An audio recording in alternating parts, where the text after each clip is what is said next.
hello. I hope my microphone isn't freaking whack.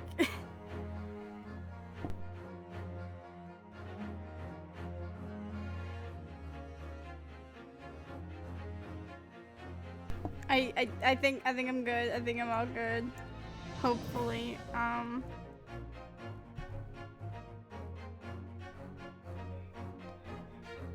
But yippee, playing the freaking second case on Happy Valentine's Day. I could have like done a drawing stream or something, but I'm like, no, but we're playing Ace Attorney.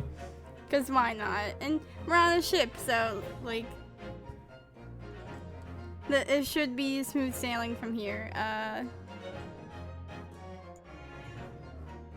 Ah, frick, I don't have my PNG tuber up. Frick.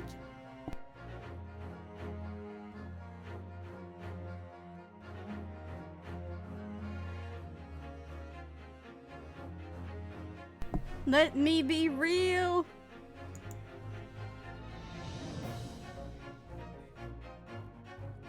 I am here now. Yippee. Oh, what was this image here? Oh, okay, yeah, it was the I hold so much trauma freaking image, yeah. Forgot about that. Move that over there.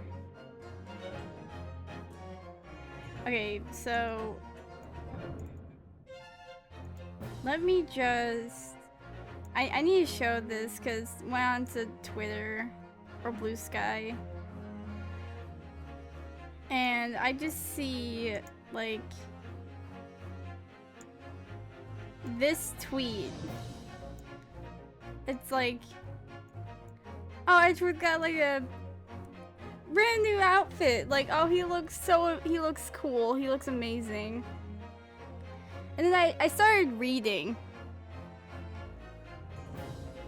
Excuse me?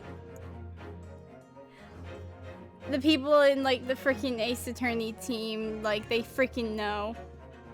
They freaking know. Illustrated by Ace Attorney Investigations Collection character designer Tatsuru Iwamoto. Witness Miles Edgeworth in a special Valentine's Day themed outfit that just might saddle you with unnecessary feelings. I'm freaking crying. Like, they know.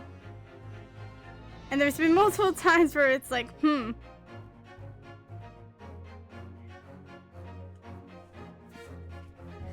But other than that, he looks amazing in this outfit.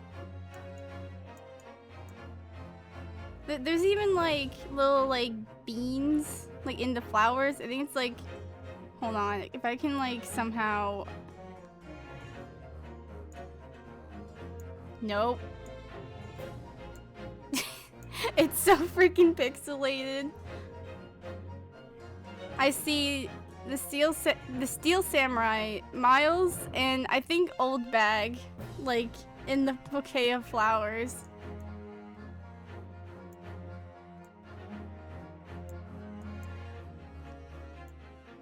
But yeah, I wasn't expecting like new art. But this is great. This is fantastic.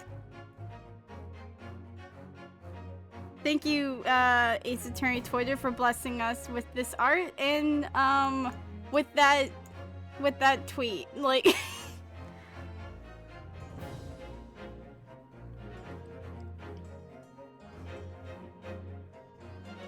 what in the world? I'm getting like distracted. Cause there's like so much Valentine's Day stuff. Ah! I'm just gonna like have that. What if I just have like a transparent like Edgeworth just like on my screen? What if? Just to be a little silly. Where in the world?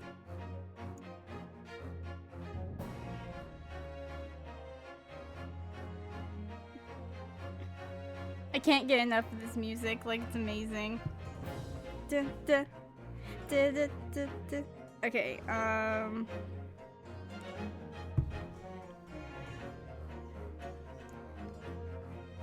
where? Yeah, but hopefully nothing goes wrong. I mean, well, this is Ace Attorney, there's probably gonna be a murder, so like... there's going to be a murder. It's not Ace Attorney without a murder case. When you think it's freaking like someone stealing something, no, it's not. It's also a murder case. Actually, wait a minute.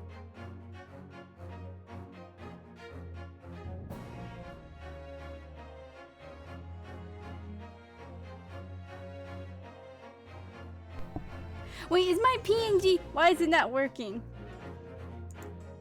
Why am I not? What? My microphone? No. Yes, that was working. I was just a still image. Ah, frick, wait, I need to get this up. Video broadcast. Okay.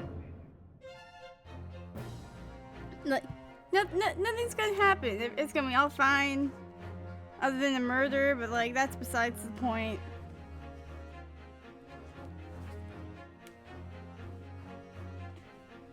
And I won't be streaming for like 6 hours.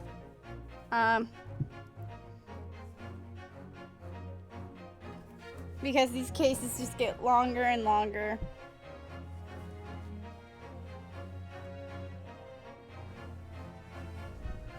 As like time progresses, so... Where's my OBS? Oh, there it is. Oh wait, I should hide my thing because there's gonna be like little thing.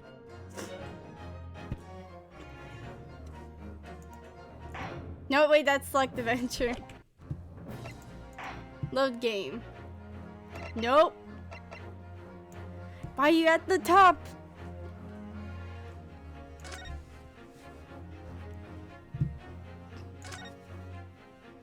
Let's freaking go. Episode 2. The Adventures of the Unbreakable Speckled Band. In a corner of that small, dark room, Sholmes and I waited with bated breath. In time, there came from the ventilator a hiss and a soft, almost growl-like sound. Suddenly, Sholmes sprang into action, lashing furiously with his cane at a point in the darkness. "You see it, Wilson?" he yelled, his tense voice reverberating through the air. I raised my dark lantern shutter, and the room slowly came into view. Sholmes was staring intently at one particular corner when he started whispering to me. The victim's most perplexing final words. The speckled band. I believe this is the terrible coil to which she referred, Wilson. In front of us was an enormous adder, its fangs bared as it threatened to strike. It truly was the most terrible speckled band I had ever seen.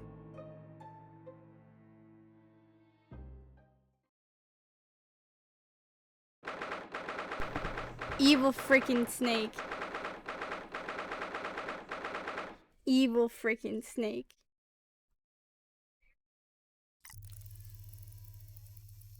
Oh? So then, let us unravel this mystery and discover what events led to this curious murder. Ah, frick, Pray, here's do the excuse me. poor corpse on the cabin door was floor. bolted from the inside when the man was killed. No marks to suggest the bolt was tampered with in any way. So, this would appear to be a locked room mystery. In his final moments, the victim scrawled a message on the floor. Almost certainly with the ink from this upset bottle. A Russian word, So, the victim was a Russian man then. And the letters are well formed, suggesting he was compos mentis at the time. This is a most extraordinary script. And evidently not penned by the same hand as this message. In fact, I deduce it was written by someone of a different nationality.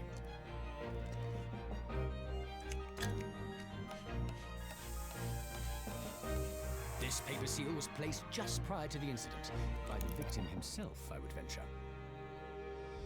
Well, what have we here? Who are you, and what do you think you're doing here? No one must touch before maritime police come. We must wait! Shh. That won't be necessary. You see, in less than 5 seconds from now, I will reveal the killer to you. What? Don't be absurd. This is murder. I need cabin locked from inside. Ah yes, the locked room. But that mystery is paper thin. You don't mean the culprit is in there? Who are you, and where have you come from? I'm a great British consultant detective, the only one in the world. Sherlock Holmes. I presume you must have heard of me.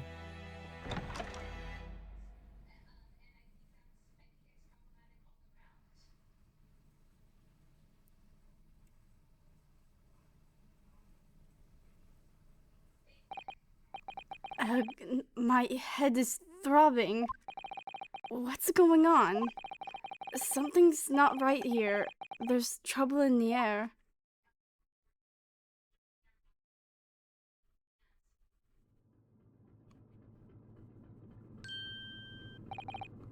Wait, I can't move. Frick! What the? We're in chains! Oi, who thought this was funny? Why am I in handcuffs? So you wake up now, We had to drag you out of the wardrobe. Do not believe how you could not wake up. You are a true cold-blooded man. You found me then. Da, we found you, and now you pay. Criminal! How long were you hiding in that tiny wardrobe, sorry. Now you have been found. It is time to admit your crimes. Unless you want to find out how cold the ocean is, No, I'll tell you everything. There's only one thing I'd like to know from you. Isn't that... Why did you do it? Why did you take his life? Mrs. Sato! Wait, what did you just say? Take his life?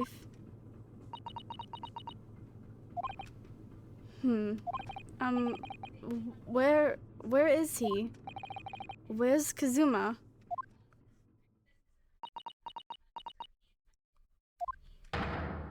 Ha! You pretend you do not know! You are a wolf in sheep's pelt! You are the killer! Do not try to make excuses! What? Kazuma's body was discovered not long ago. Frick this case! He's freaking dead! They pulled a Mia-Fei! They pulled a Mia-Fei and I hate this so much. He's freaking dead. Frick this.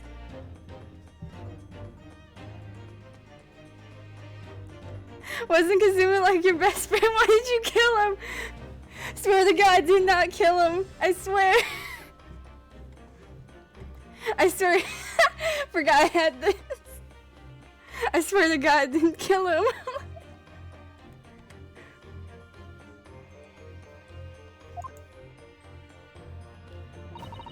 Frick this case. Frick this. This is the worst Valentine's Day ever. Here, in this very cabin, that was bolted shut from the inside. His body. Please, do not try to tell us you were doing this terrible thing in your sleep. Kazuma's dead? But he can't be. Frick this, worst Valentine's Day ever. And these handcuffs. Surely you don't think I have to know. Why did you take Kazuma-sama's life? Answer me, please! No. No! He's in shambles! He's in shambles! No, his best friend! The bestie! Frick this. Kazuma, it was just 2 short weeks ago. Are you sure about this? Won't we get in trouble? Don't you find it fun being a stowaway? Besides, how else could you come to England with me to study? It was really something else when they brought your luggage in here earlier, though. The way that Russian crewman just tossed your traveling case onto the floor. I thought I was going to die. Yes, I still can't quite believe that. I really didn't think you'd be able to fit inside my trunk. You must be even less of a man than you look. Hey, honestly, I thought I'd broken every bone in my body. Well, it's about 50 days until we dock in Great Britain. But if you could find yourself into my cabin here, I don't expect anyone will discover you. I hope not. I get the feeling that those Russians wouldn't be very forgiving of a stowaway. They're a sturdy bunch, that's for sure. What I want to know is, why do we need to keep it a secret from the young lady? From our faithful judicial assistant Mikotoba, you mean? From your close friends, more to the point. Surely we could confide in her, couldn't we? I don't believe she'd give me away. No, but if she knew what we'd done, that would make her guilty by association. It's best that only you and I know about this. I suppose so. Anyway, it's about time that the steward is supposed to come and clean the cabin. I know it's cramped, but you'd better get in there. I think. It won't be for long. And anyway, compared to hiding inside my traveling case, it'll be a breeze.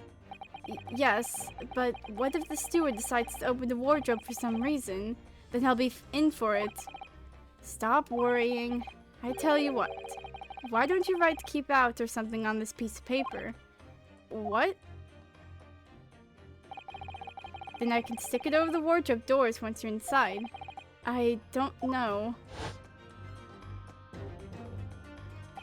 What a Chad! Yeah.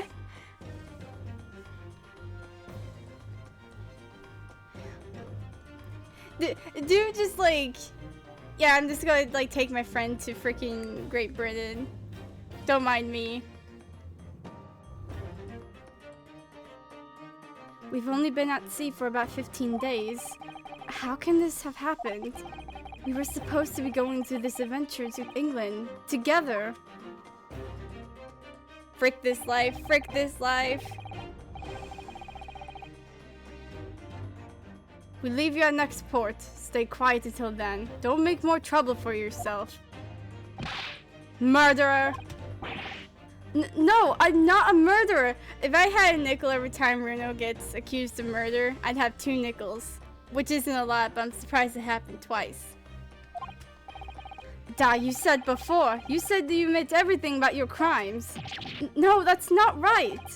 I mean, yes, I did stow away on the ship, but murdering my best friend? No one else could have done it. Admit the truth. Susato-san. Please, tell me what happened. I need to know. Very well. But there is something I would like to ask of you, too. Those eyes. She looks like she's ready to destroy me. This nightmare is getting worse by the minute. I suppose all I can do is try to find out what really happened. Can I... Oh wait, no, I can only converse. Well memed.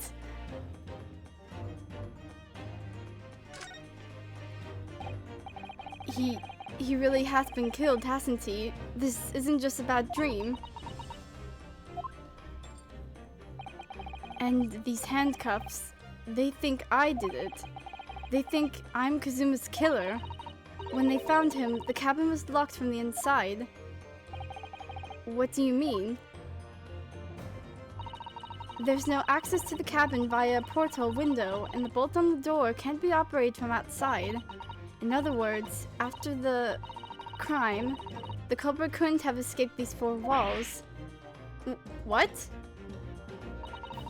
Or to put it another way, the culprit can only have been somebody inside this cabin.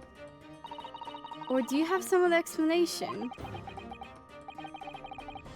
This isn't possible. How did he die then? What happened exactly? Are you still going to deny the charge, even despite the circumstances? Please, Susato-san, you have to tell me. The cause of death is still undetermined. They don't know how he died. The ship's doctor is examining the body, but of course, he has no post-mortem analysis experience. I don't suppose we shall learn more until an expert has been consulted at our next port of call. Frick.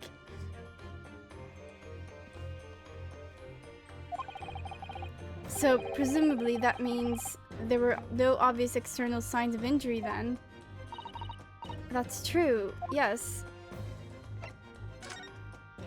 So he didn't bleed out on the floor.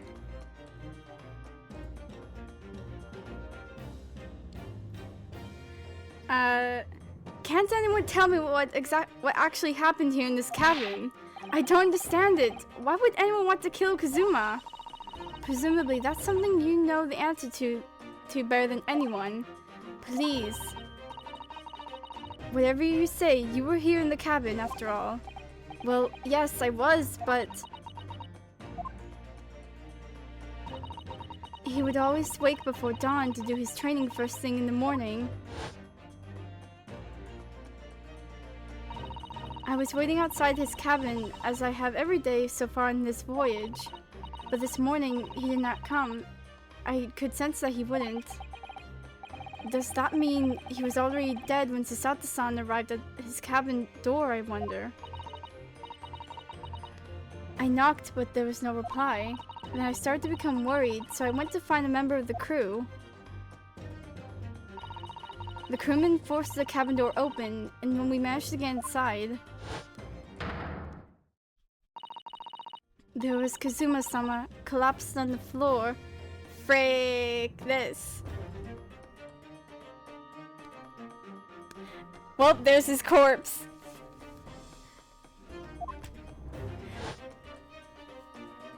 Also, I'd be freaking rich with how many times like something was written on the floor after someone died. It's crazy.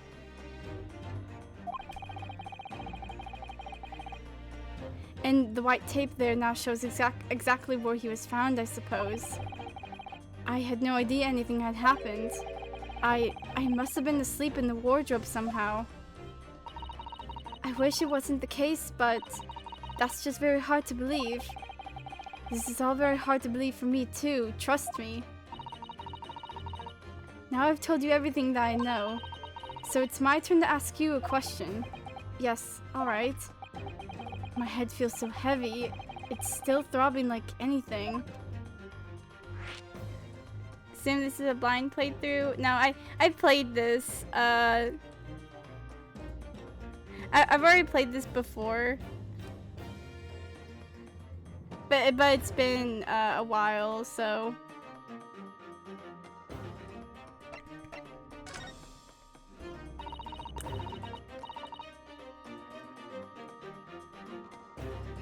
I just never played it on stream before.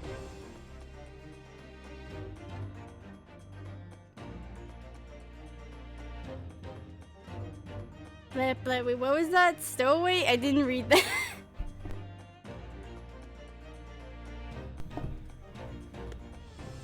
It was stowaway, yeah, okay. Why are you even on board the ship, Naruhodo-san? You said something before about being a stowaway, didn't you? Oh, yes, I'm afraid that's true. It's 2 weeks since we left Japan now, and I've been shut up in this cabin the entire time. I had no idea. But how could you have occupied Kazuma-sama's cabin for so long without him noticing? No, that would have been impossible, obviously. Yes, of course. Kazuma invited me. He wanted us to go to England together. He actually asked you. But why? I'm afraid I don't really know the reason myself. I don't understand. Kazuma, why do you want this? What's the real reason? Why go to such extreme lengths to smuggle me to England with you?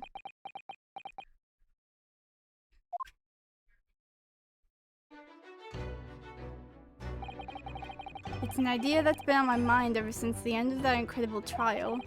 I think I told you then, didn't I? That you'd ought to become a lawyer yourself. Well, yes, you did say that, but I didn't think you were serious. You have a talent for it, I can assure you of that. But I've never really thought about becoming a lawyer. Well, that's something you can decide for yourself. London's at the spearhead of cultural development, the center of the world in many ways. There can't be any harm in seeing such an important place with your own eyes, can there? Well, no, definitely not. But on a personal level, if you were to become a lawyer, then what? Nothing. Forget it. This still makes me sad every like.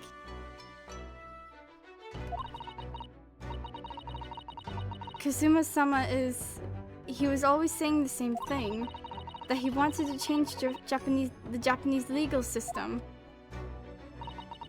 Perhaps he thought that he could do that with you.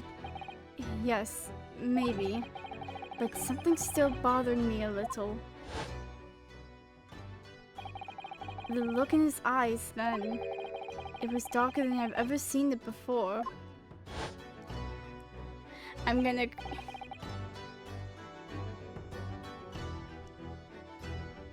Susato-san, I'm sorry that we kept it a secret from you. My stowing away on the ship, I mean. If I know Kazuma-sama, I expect that he was trying to protect me, to avoid me becoming guilty by association. You are right on the spot. That's exactly right. Yes. Word perfect, in fact.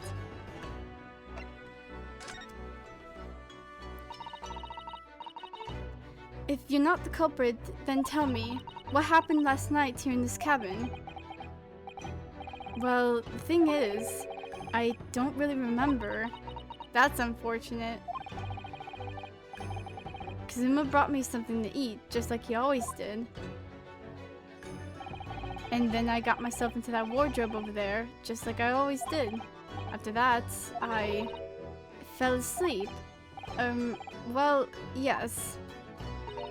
So deeply that you couldn't even stir when Kazuma-san was killed. Well, yes.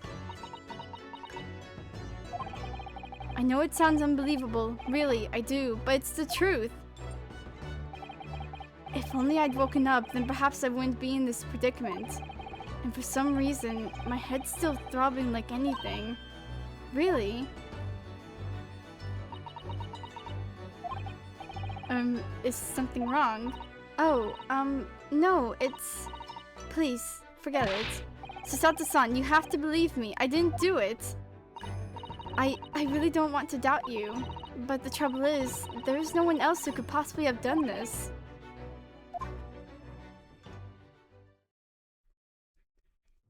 Bestie dead. This is a freaking, like, this is a sad moment. Kazuma, I don't understand why. Why did this have to happen? I can't take this. Don't try to go anywhere. You're the perpetrator of this crime. You can't leave. I can't allow that to happen. I'm sorry, but Kazuma was killed right under my nose here, and I didn't do anything to stop it. And now I'm supposed to just sit around? My hands tied while whoever did this walks free. No, I can't allow that to happen. Well, what do you propose to do then? I'm going to investigate. I'm going to find out exactly what happened here. I'm going to work out who took Kazuma's life and how and why they did it. So I'm sorry, but you're going to have to excuse me. Hiya!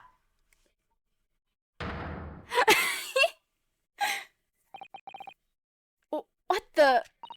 That was a Susato takedown. We're upside down. Susato, what? What martial art form is that? I'm going to need you to prove it. Sorry? Prove it? Yes, you're innocent. I need evidence. But how am I supposed to... Have you forgotten already what you achieved just a few weeks ago? You successfully defended yourself in a court of law. I see. She's expecting me to present some conclusive evidence. I have to get Sato-san to believe me. I'll show her some evidence right now that proves I'm not guilty of this awful crime. I'm looking at my pin first. My personal student number is engraved on the back here. If you lose your pin, they won't accept you as a Yume student at the university. You may not come in, they say. Of course, you can get a new pin made if you just tell them your number.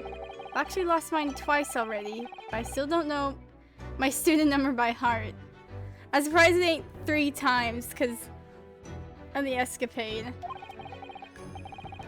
I always say to myself, I must forget to write it down somewhere, but then I forget not to forget that. Actually, no, unless he found it at some point, but... Yo, the paper seal. Anything else? You can see the remnants of the glue that we used to stick this over the wardrobe doors. Although it wasn't proper glue, of course, we didn't have any of that with us. So I pulverized some rice into a paste to use instead. But to a stowaway like me, every single grain of rice represents precious rations. That's why I spread it as thinly as I possibly could. Couldn't bear to waste any. Keep out. And this is the paper seal I wrote for the wardrobe. I remember really working hard to make it. But I'll never forget how Kazuma reacted. Do you expect the Russian crew to be able to read that? He said. Still, I was sure people would get the idea, even if they couldn't read it, so we used it anyway. And it worked. I don't know if the crew thought it was creepy or what, but no one opened the doors.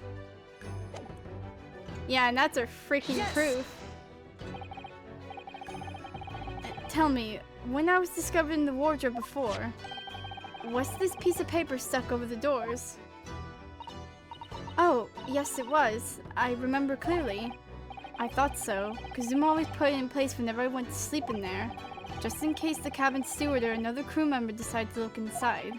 So naturally, he did the same last night as well. Yes, of course! The gentleman who discovered you peeled that sign from the wardrobe doors before he opened them.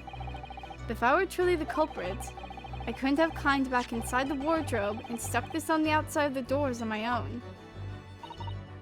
Yes, that's quite true. In other words, it's impossible that I killed Kazuma. I wish that was more evidence to say that you didn't do it. But at least it'll convince Susato. Well, even if you are sprawled hopelessly on the floor, I can see why Kazuma-sama thought so highly of you. Thank you, Susato-san. Now, do you think perhaps you could help me up? Just upside down the entire time, like, look at this piece of paper. Well, in the light of that evidence, I don't see any reason why I should stop you from investigating in here at least. thank you. So you finally believe me? I'm sorry. No. Ah, frick. I forgot. What? I'm not sure yet. I can't rule out the possibility that you used some sort of conjuring trick to put that sign back in position.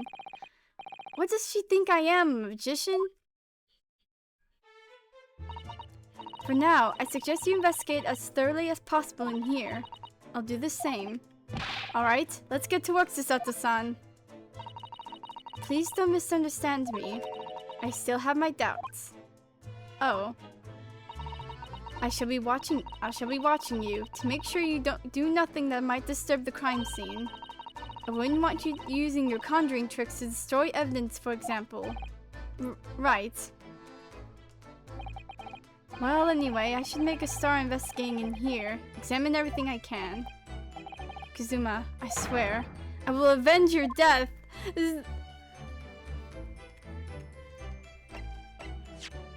It's like I'm going to freaking avenge my friend. The besties ever.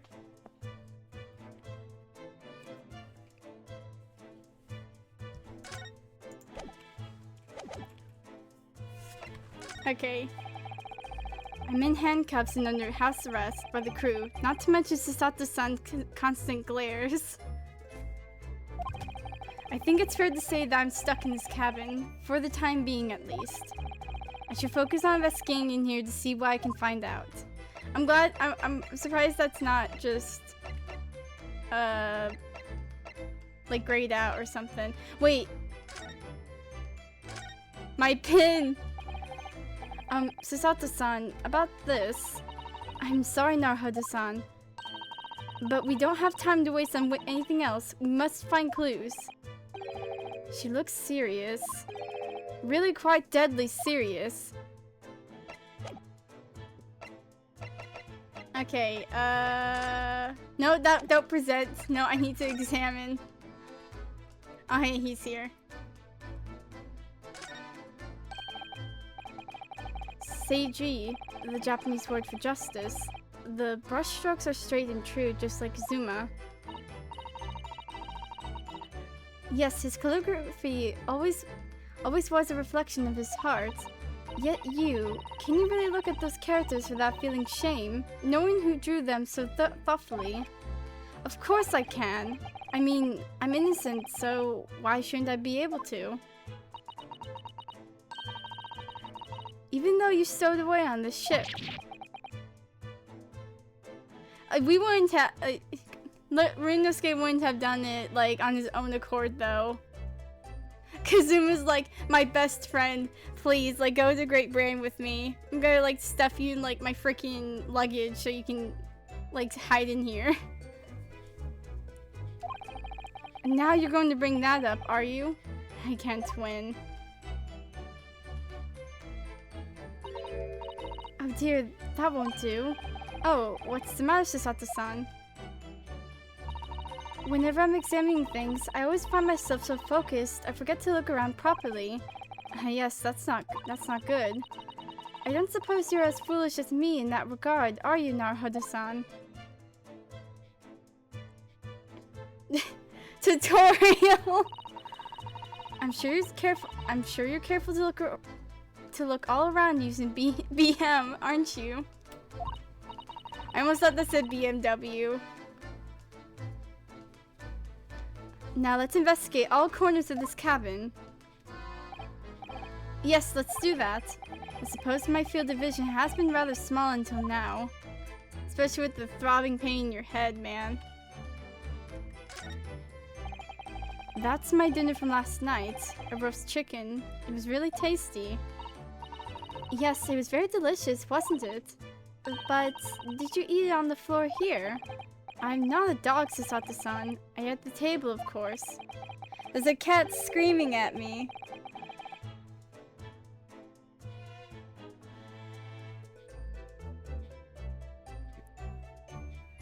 What is it?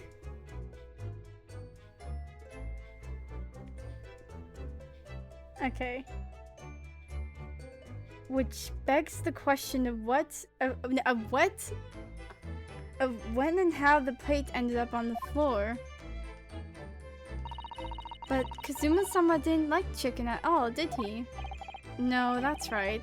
So he didn't touch it, which meant all the more for me. Oh no, does that mean poor Kazuma-sama spent his last night on this earth with an empty belly?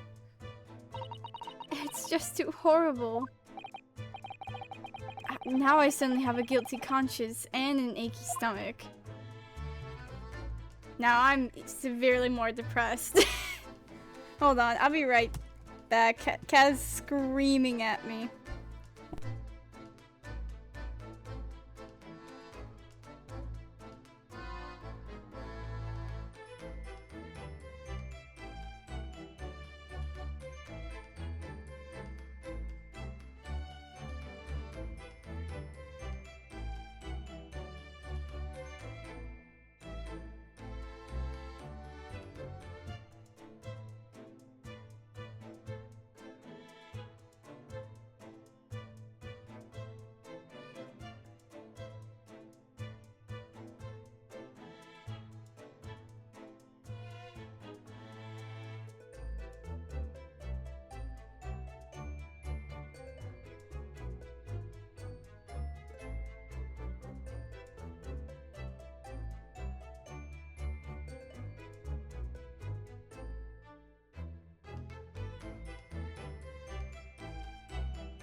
Okay.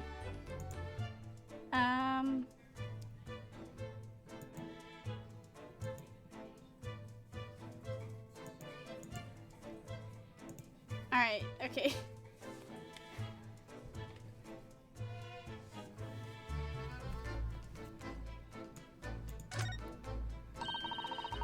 That's Kazuma-sama's precious sword. He never went anywhere without it.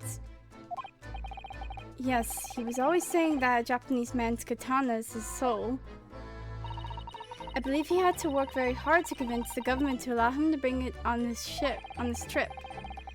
I suppose that shows just how important it was to him.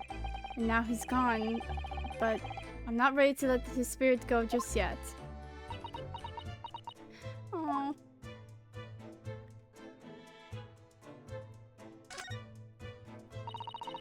There's nothing on this table at all. The plate and cutlery are all over the floor for some reason. Yes, it's strange. Last night when I went to sleep, I'm sure everything was still. No, wait a minute. What is it? That's funny. I can't seem to remember anything about what happened after dinner at all. So then perhaps you are responsible for what happened to Kazuma-sama. No. No.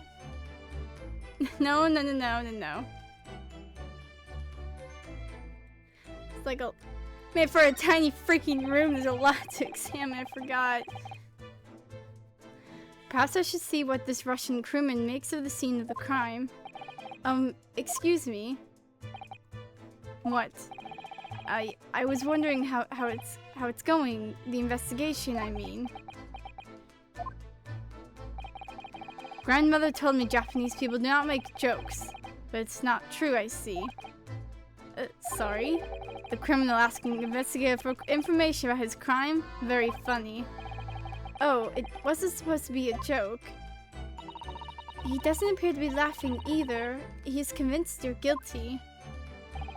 He might have useful information, though. I have to keep trying. So, last night, did you notice anything out of the ordinary at all? Did not... Night. Of course not. Now back to corner of room and make silent. I say no more to you. Did I hit a nerve? Just for a minute there, he seemed a little flustered. What?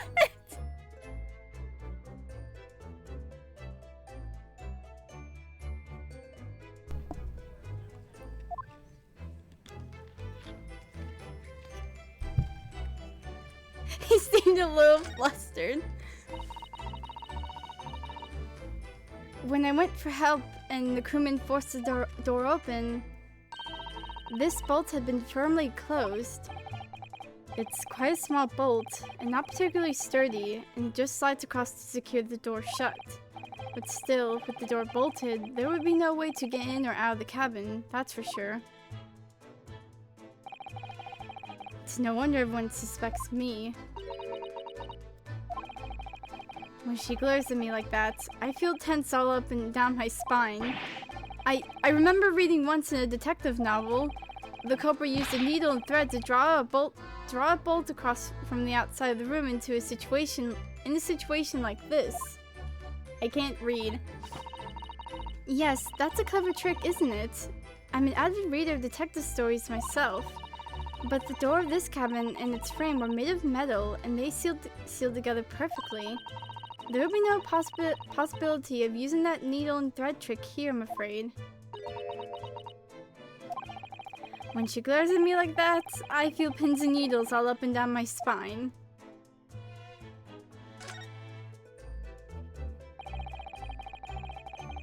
These are the rules of passage for travel aboard the SS Bira.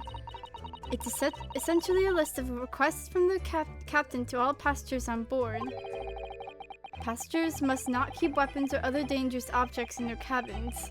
Pets are also strictly forbidden. What? Why are you staring at me? Oh, sorry, I was just thinking.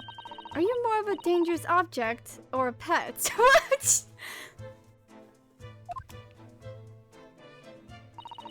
I can't decide. Well, one thing's for sure, either way, I wasn't supposed to be in here.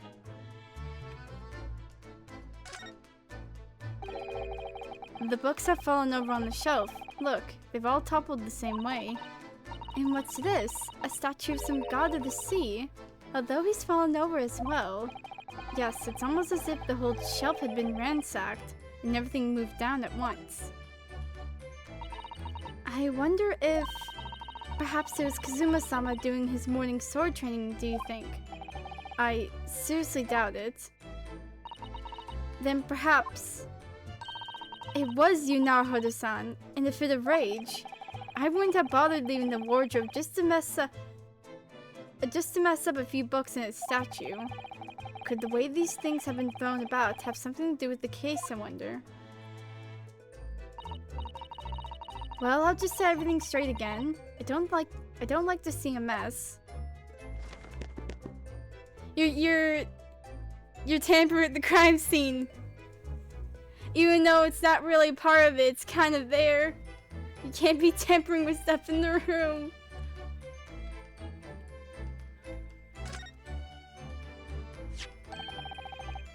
What do you think this is? It looks like a broken piece of glassware. Whatever the thing was, it appears to have broken clean in two. The glass is such a beautiful color. It looks like a cute little Netsuke fastener from a kimono outfit. I'm not sure that sounds like Kazuma. He wouldn't have secretly carried a cute little trinket like this around with him. Would he? I don't know the man's life. Like, I mean, I kind of do, because I played the other cases. I kind of get to know a little bit about him more.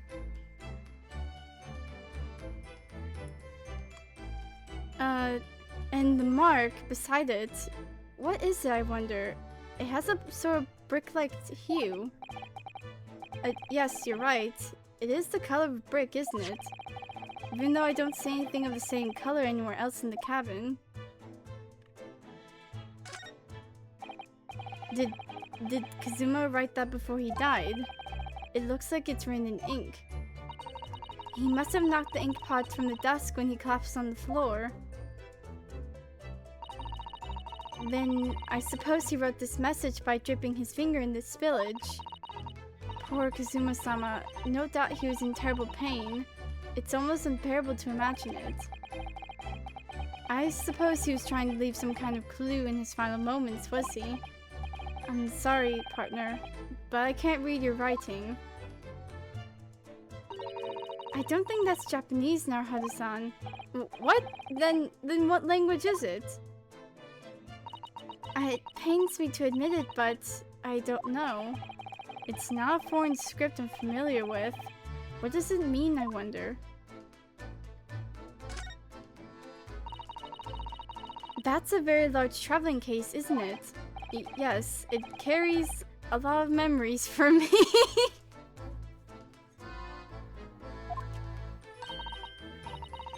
Memories? What do you mean? Well, that's actually how I stowed away on this vessel. I was brought on board inside that case. Yes, I see it says "this way up" in Japanese. Which in hindsight, I should have realized the foreign crewman wouldn't be able to read. I was turned over and over and over, and then I was tossed on the floor in here. Oh dear, being a stowaway isn't as romantic as it sounds! I forgot about this line!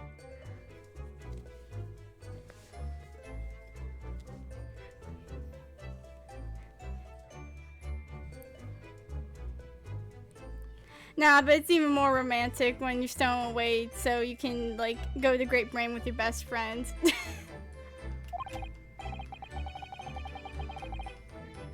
Well, it was less painful than a Susato takedown.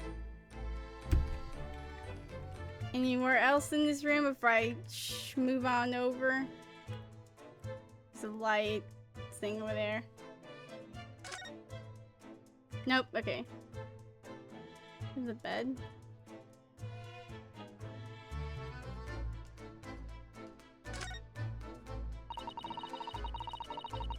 This is where dear Kazuma-sama would have sat whenever he was writing. London Diary. Poor Kazuma, he didn't even make it to his destination. It looks as though the last entry is incomplete. Which means... What? What? He was in the middle of writing it when the incident happened? Let's see what it says. It could be a valuable clue. Hiya! Oh my gosh, she did it again. That's out of the question. What? Kazuma-sama may have departed this world, but you must not read his private thoughts. But what if it's something important? Something relevant to the case? Alright, I won't read it. Oh, poor Kazuma-sama. I don't like prying into people's personal matters either. But in this case, isn't the need for clues more important? I guess... It's some 2 weeks since we set sail from Japan. Have you really been living in that wardrobe the entire time, Naruhodo-san? I think living isn't quite the right description. Oh, no, I suppose not. Although it must have been rather exciting, making this voyage in your own secret hideout. The trouble was, I never knew when a member of the crew might come in. So yes, I did basically have to live in the wardrobe. And last night was no exception. But because of that, you had no idea what was happening out here in the cabin. Yeah, unfortunately. No, sadly not.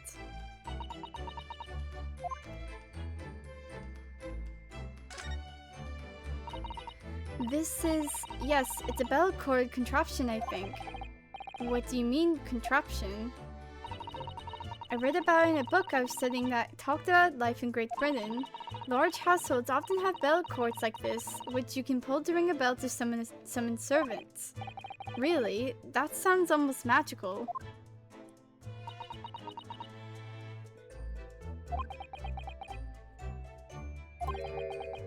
Shall we give it a little try?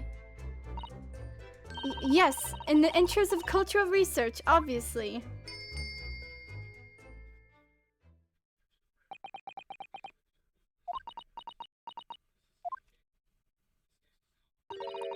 I suppose nobody comes for lowly Japanese people.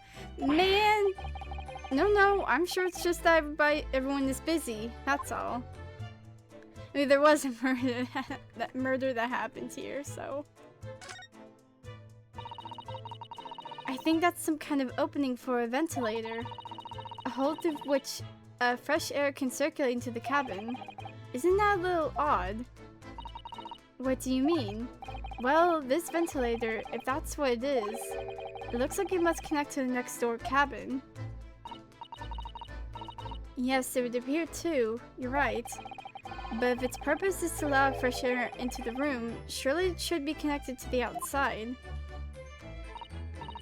If that's true, perhaps it's so that that rain and spray don't find their way in when the seas are rough, or something like that? I suppose. Maybe that's it.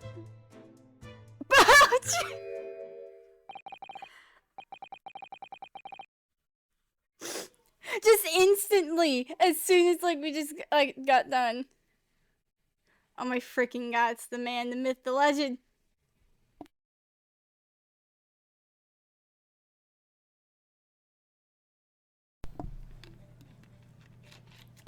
Who's that? He wasn't there a minute ago. As far as I can tell, it looks like he might be European.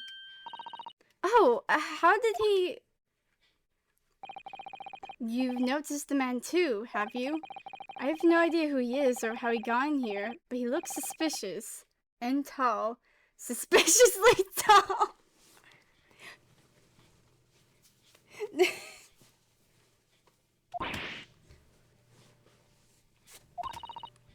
Naruhodo-san, don't tell me. Do you really not know who that is? Well, no, I don't have any foreign friends or acquaintances at all. He doesn't look like a member of the crew. There's something very unusual about him. And is he investigating Kazuma's desk, or is he just playing on it? I can't tell. Why is he just on the desk? Why does this man do the things he do? Well, in that case, we simply must talk with him.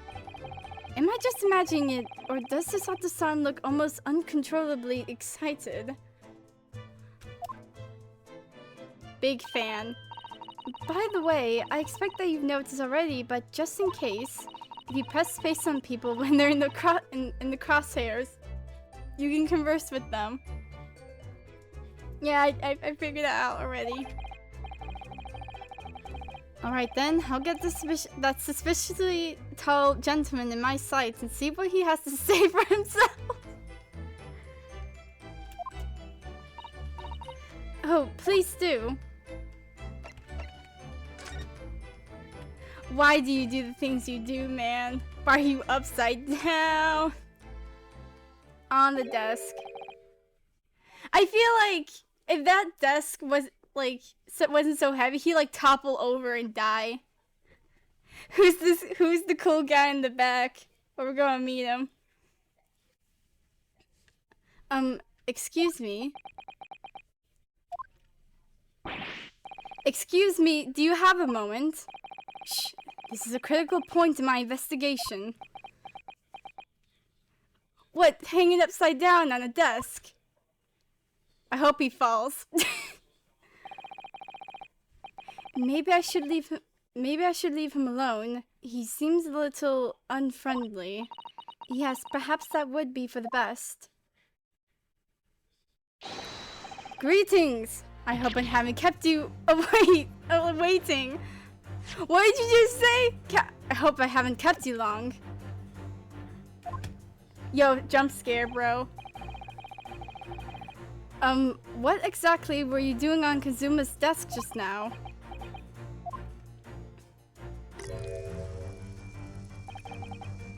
Ah, I see. Fascinating. Sorry? What do you see? It feels like he's looking right through me. He's seeing the skeleton. Oh yes, everything is clear now. The train of reasoning has run its course. My deductions have crystallized. You have been in Afghanistan, I perceive. Just recently returned, if I'm not mistaken. Sorry? What? Now, whilst venturing towards foreign climes, you find yourself in a most troubling predicament. Oh, well, that's true at least. But how?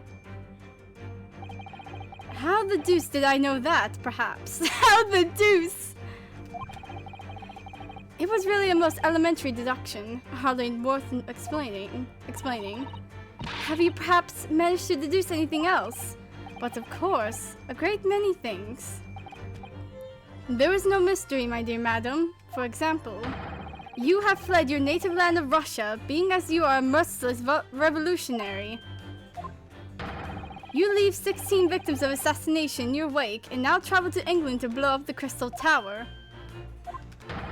And when the bird-boned occupant of this very cabin discovered your identity, you ended his life too. Yes, I believe that summarized the facts beautifully. No need to hide the truth now. Nothing deceives these eyes.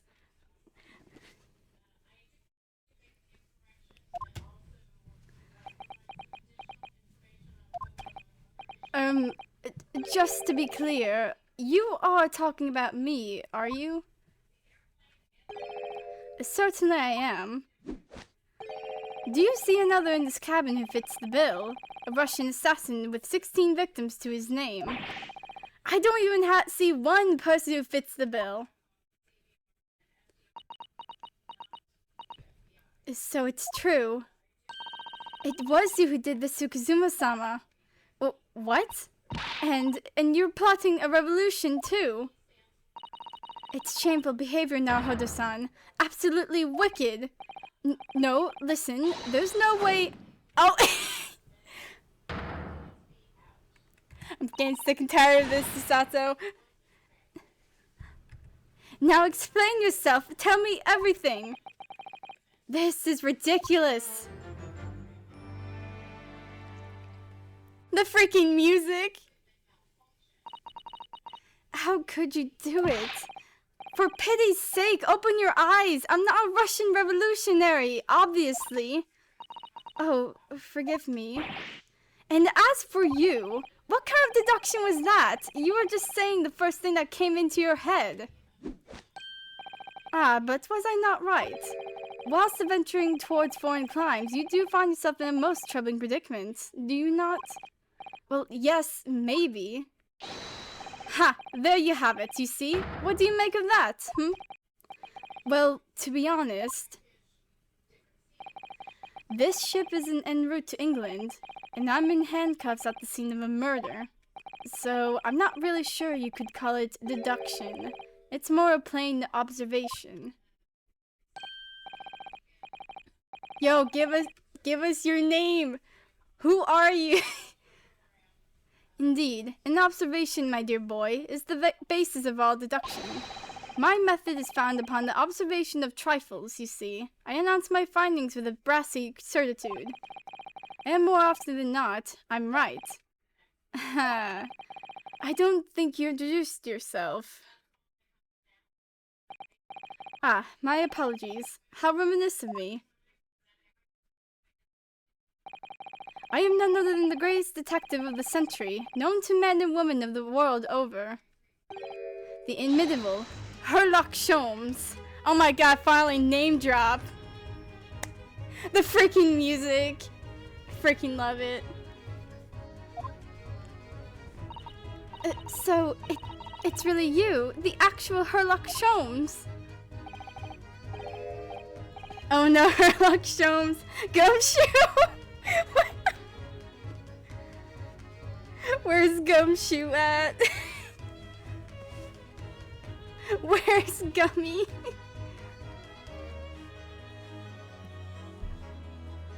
The very same, the inimitable actual Sherlock Holmes.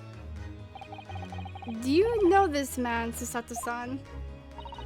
The most famous detective in the world, Naruhodo-san. Of course I do. There's nobody who hasn't heard of him. What planet have I been living on, then? Mars?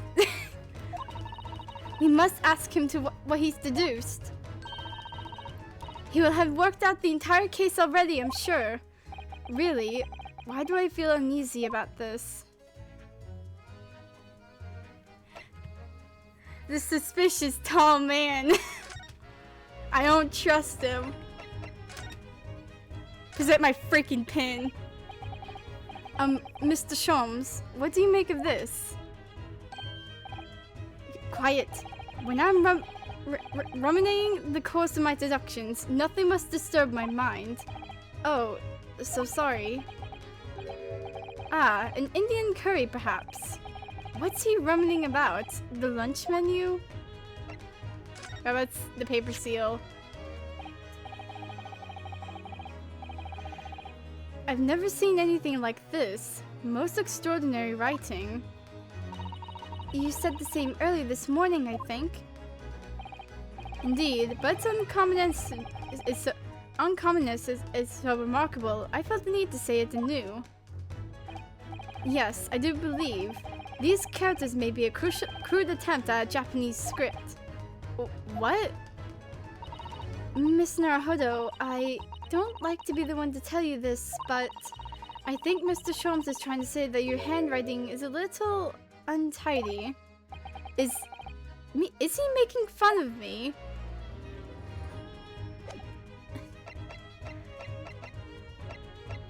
Thanks, man. Making fun of the handwriting. Great.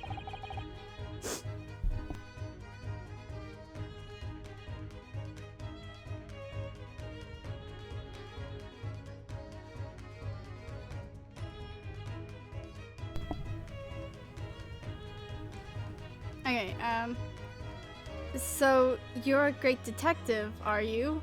Sorry, what was your name again?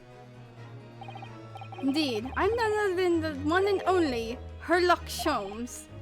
Oh, I see. You're German? Sherlock, was it? No, I have no her. I mean, I have hair, but please, call me Sholmes. You can read all about my exploits in this exciting London publication.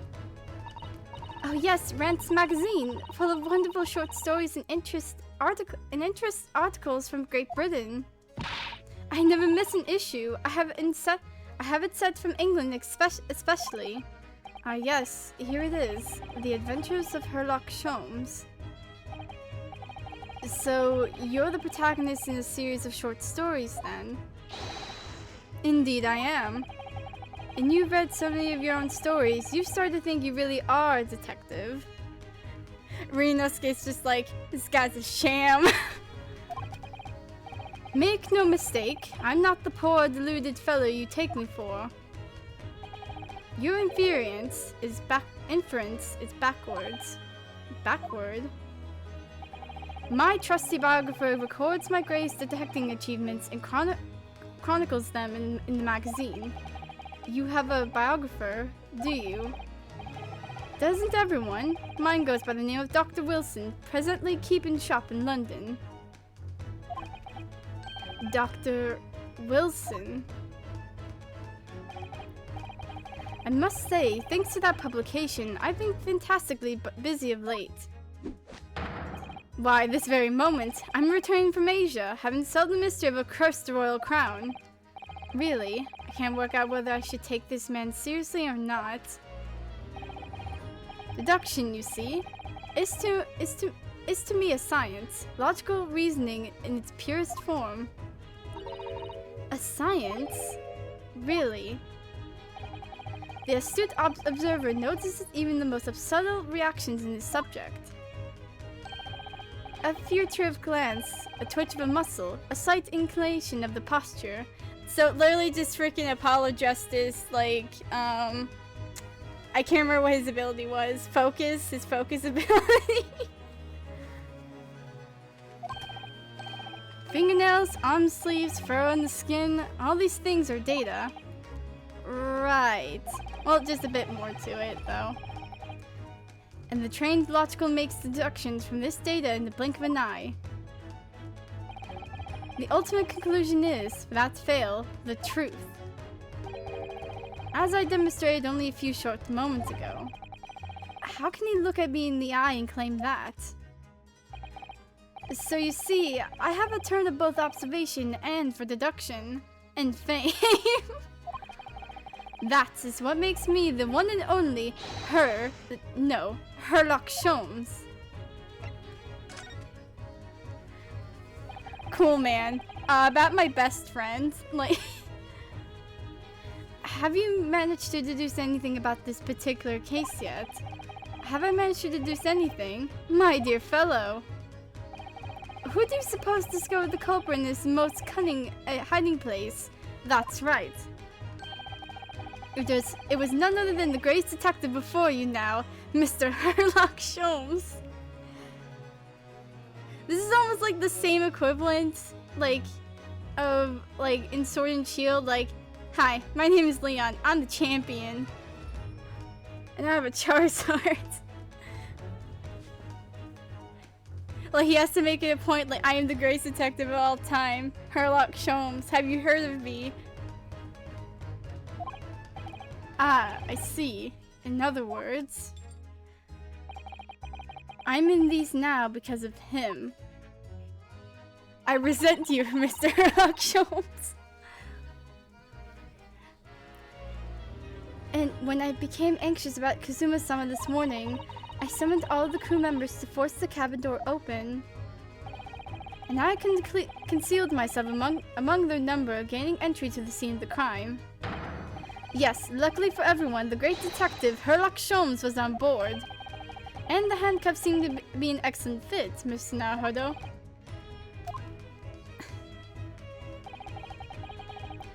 The very moment I laid eyes on the scene, 2 facts were immediately apparent to me.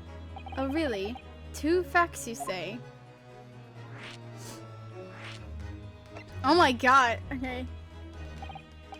Mr. Holmes, please, tell us please, what 2 facts were apparent when you came into this cabin this morning? Yes, but first, let us be precise. The 2 facts in question were immediately apparent to me. Yes, I understand, but what were they? Allow me to elucidate. Wait, or whatever, freaking word. The 2 facts that I deduced from a mere momentary glance at the scene of the crime were as follows. Number 1, the cabin was locked from within, rendering escape of the culprit out of the question. Number 2, the victim was Russian and killed following a dispute with an acquaintance. Hold it, Mr. Holmes. What made you think the victim was Russian? Observe the dying message left by the victim on the floor.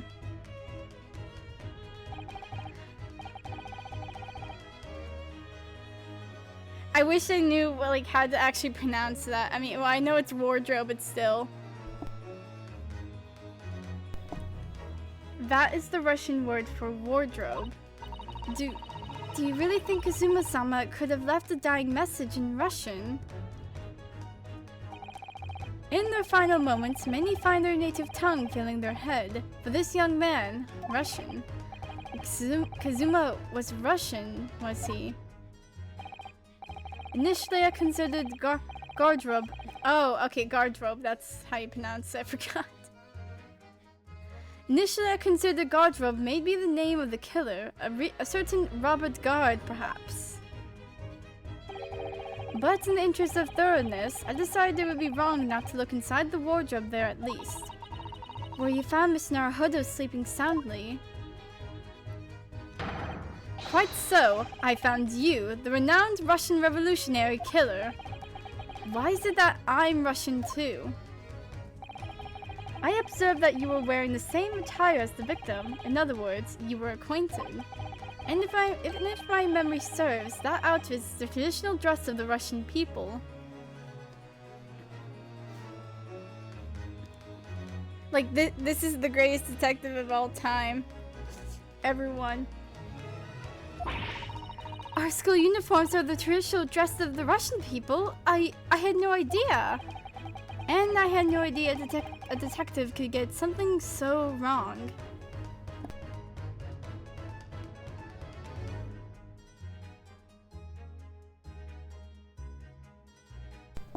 Oh, don't worry, Naruhodo. There's gonna be more of that.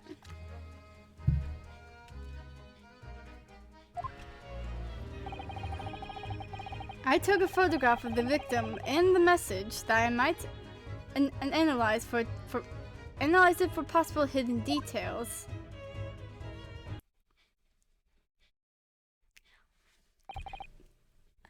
Freaking depressed again. This was taken immediately after the young man was discovered, before the body was removed. Yes, Kazuma had already been taken away when I woke up. This is the first time I've actually seen him like this.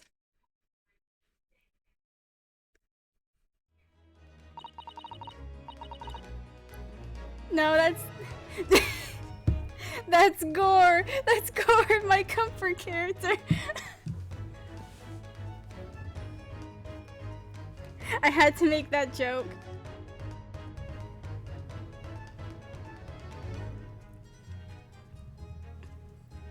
Are you alright, Miss Naruhodo? Oh, yes, thank you.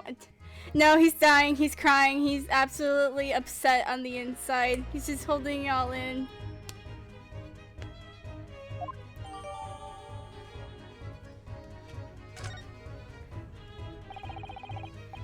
Can I ask you? Oh my god.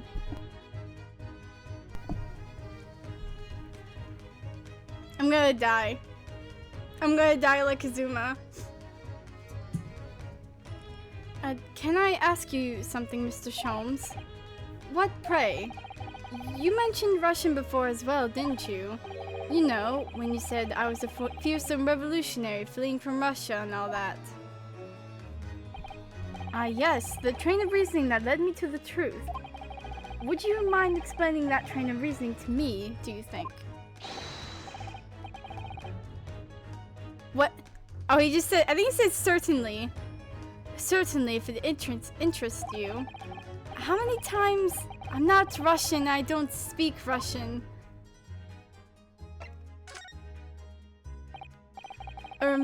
Can we talk about your deduction before? The thing you concluded about me, I mean. Ah, the now famously accurate, troubling predicament you find yourself in.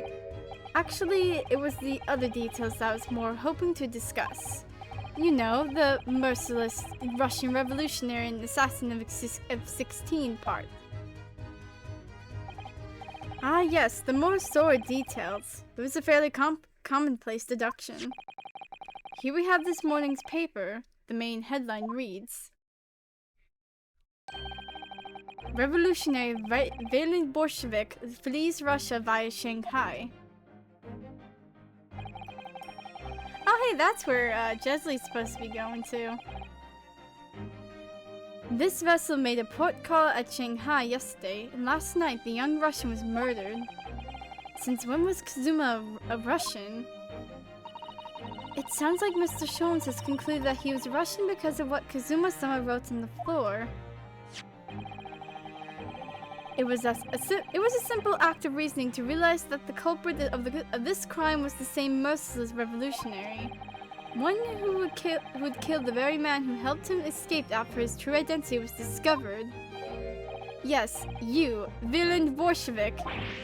No, how could it be me? Also earlier you literally just said Mr. Naruhodo. I don't look anything like this man. Just look at his face. Well, you are a fearsome revolutionary after all. Therefore, you have no doubt learned to revolutionize your appearance as well. Please. And I might add, your name does not appear on the ship's passenger list. Need I say more? Well, that's because I'm a stowaway. What about the other details? The 16 victims of assassination and blowing up the Crystal Tower?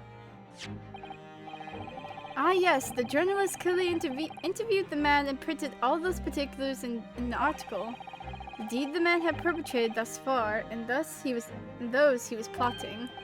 Yes, everything about this revolutionary Bolshevik was included. There could be no mistaken. Do you revolutionaries usually agree to interviews with newspaper reporters, I wonder? Wait, what? Wait, no. And what about the part where you said I was just returning from Afghanistan?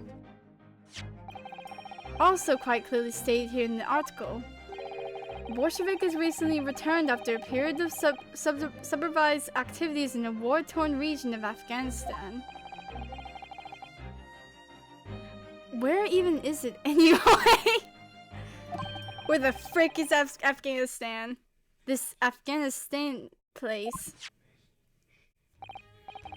Here, take the paper for yourself. As a little memento of this great deduction. Oh, thank you. I've absorbed all of that is of interest to me within its pages, but I see no rubbish bin nearby. Thank you for the rubbish. And you may find the article at the back page of interest as well. On the back. Cast your eyes over it sometime if the interest takes you, though you may need someone to interpret. It's all written in Russian. I couldn't hope to read it, but I suppose it wouldn't hurt just to glance at the article. Maybe there might be a picture or two.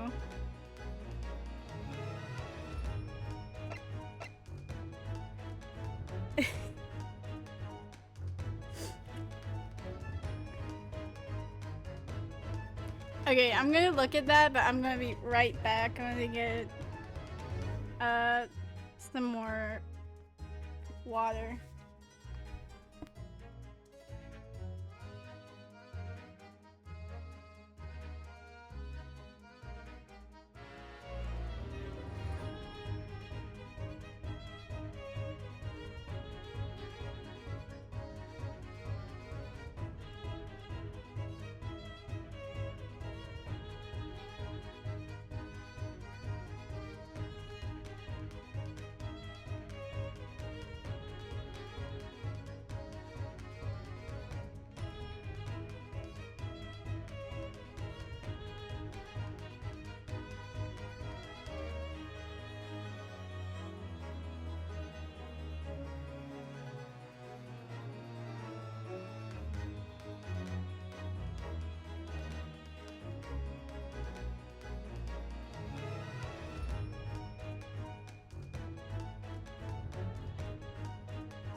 Beep. Okay. Actually, wait. Let me just... I don't know my mouse. Why did my mouse die?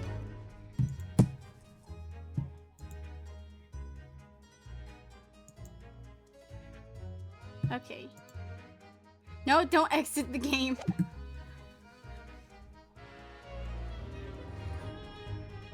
Okay.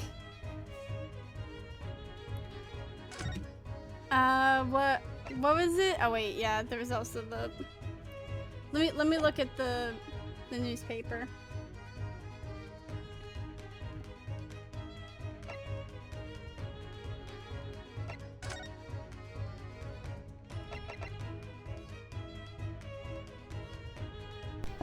Okay, article about revolutionary. An article on the front page of a Russian newspaper. The headline reads, Revolutionary Violent Bolshevik flees Russia via Shanghai.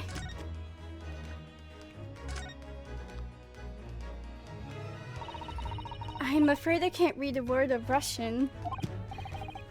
No, me neither. I have no idea what any of this says. The pair of you floundering is a sorry sight. Allow me to offer some assistance. The article on the front page of this newspaper is concerned with a fearsome Russian revolutionary. It reads, Revolutionary Violent Bolshevik flees Russia via Shanghai. Yes, you told us that before. It reveals also that those who see the man's beard with their own eyes never live to tell the tale. Oh my goodness, he is fearsome. Well, presumably the newspaper photographer was alright, wasn't he? The solution is obvious, of course. If he despises his beard, to that agreed, he need only shave it off. I'm not quite sure that's the problem, Mr. Sholmes.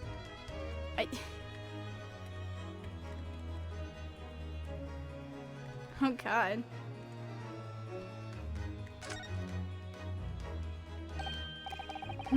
This is interesting. Have you found something relevant to Naruhodo-san? Well, no, I mean, it looks like it might be interesting. I can't read a single word, I'm afraid. No, nor can I. But look at this picture. Perhaps it's about a beautiful young Russian princess, do you think? She is very pretty, isn't she? I suppose you enjoy articles like this, do you? I don't know. I can't make any sense of it. I'm glad you've noticed this article. Allow me to give you a short summary of its contents. Oh, thank you. He pops up everywhere, this Mr. Sholmes. He's a freaking, like, yokai or something. He's a ghoul. He's a ghost. He's actually dead. It's about the disappearance of a young lady last night. Renowned prima ballerina of the Novovich Ballet disappears from Shanghai. During a performance in Shanghai, the famous dancer was reported missing. She is, of course, the talented young Nikolina Pavlova. Why are Russian names so hard to remember? It would appear the woman was in costume when she was found to be missing from her dressing room, wearing the diamond tiara you see pictured, which is worth some 20,000 rubles. Rubles? I don't freaking know. Oh, how much is 20,000 rubles? I have... Oh, wait. What was that? Was that Ryunosuke? I don't freaking know who's saying stuff. They're saying everything. I have no idea, but I'm quite sure it must be an unbelievable sum of money. Susato-san's eyes are shining like diamonds themselves. The tiara is the property of Novovich Ballet. It would seem the directress is beside herself with worry. Yes, I'm not surprised. The company is most anxious to recover both Miss Pavlova and the valuable tiara. They request international assistance at all ports with sailings to Great Britain. Could this be another case of a Russian fleeing his or her country? It doesn't seem to be the Russian thing to do. I'm not even going to dignify with that response, Miss Naruhodo. And the information has been uncovered. Cool. Oh, okay, wait. Now we just have the article, like, separated. Okay, yeah, okay, why are we just hanging upside down from Kazuma's desk? Like,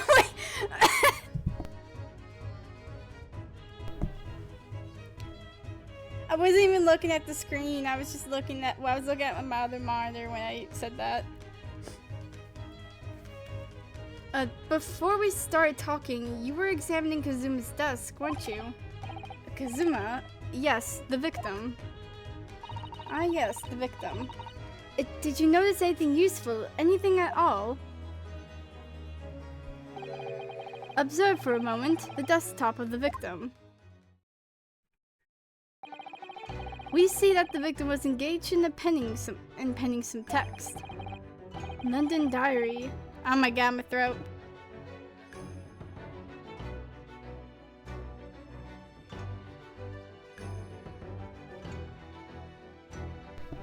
Ah, frick, wait, no, it's Kazuma's theme. I'm gonna cry.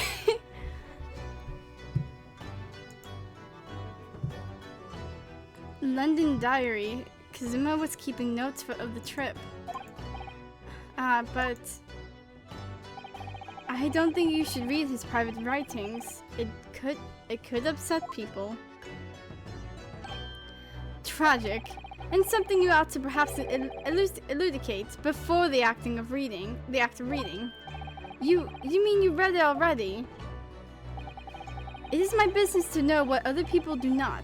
Yes, believe it or not, I know a smattering of Japanese. Oh, I see. Well, you're about to know what Susato takedown is. Susato-san, aren't you going to throw the detective with one of your trademark takedowns? I'm sorry, Naruhodo-san. What on earth do you mean? Life is so unfair. Of course she wouldn't do it. I just want Susato just to like throw him like over her shoulder or something. Take him down.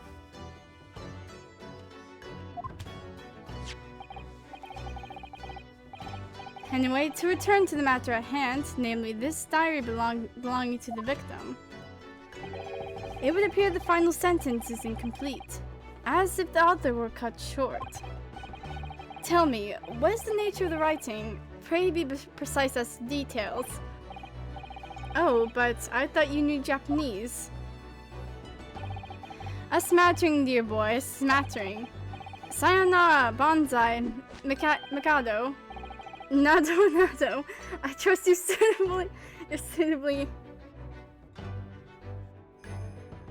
I trust you're suitably impressed. This is the face of someone who's impressed.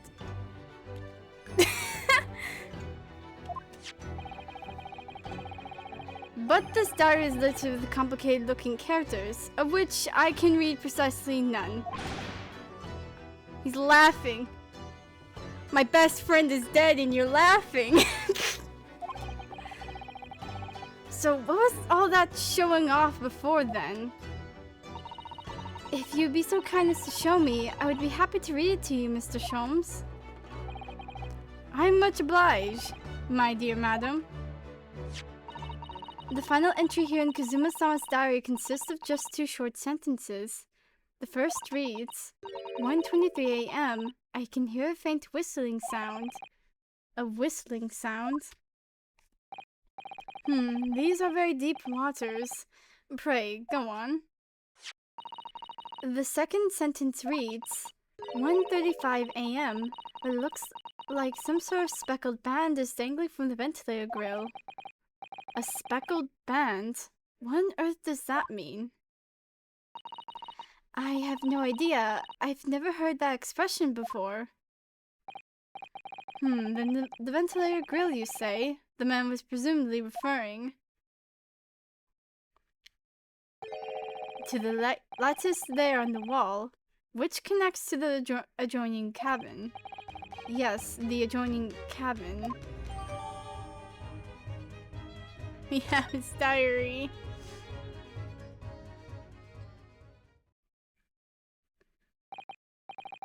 So, I believe I've given you enough to consider for the time being, at least. Yeah, just a little bit.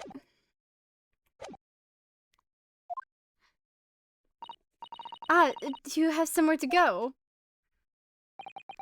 As it happens, the victim's writings in his diary have piqued my interest. The matter warrants further investigation, I believe. And if I'm still too long, this seasickness takes hold. Oh, I suppose. You're thinking of investigating the cabin next door, which the ventilator connects to.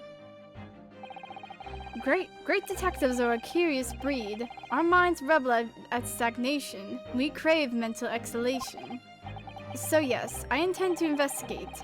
Hence the truth will become clear soon enough. Do you think perhaps that we could go with you? No, that would be somewhat complicated. What? But why? A simple glance at your wrist should reveal the answer. Oh. these. After all, you're the prime suspect in this matter. No? There's no point trying to turn into a question. You're the one who decided I was the culprit in the first place. Whatever do you mean? I have no recollection of naming you as the culprit at any point.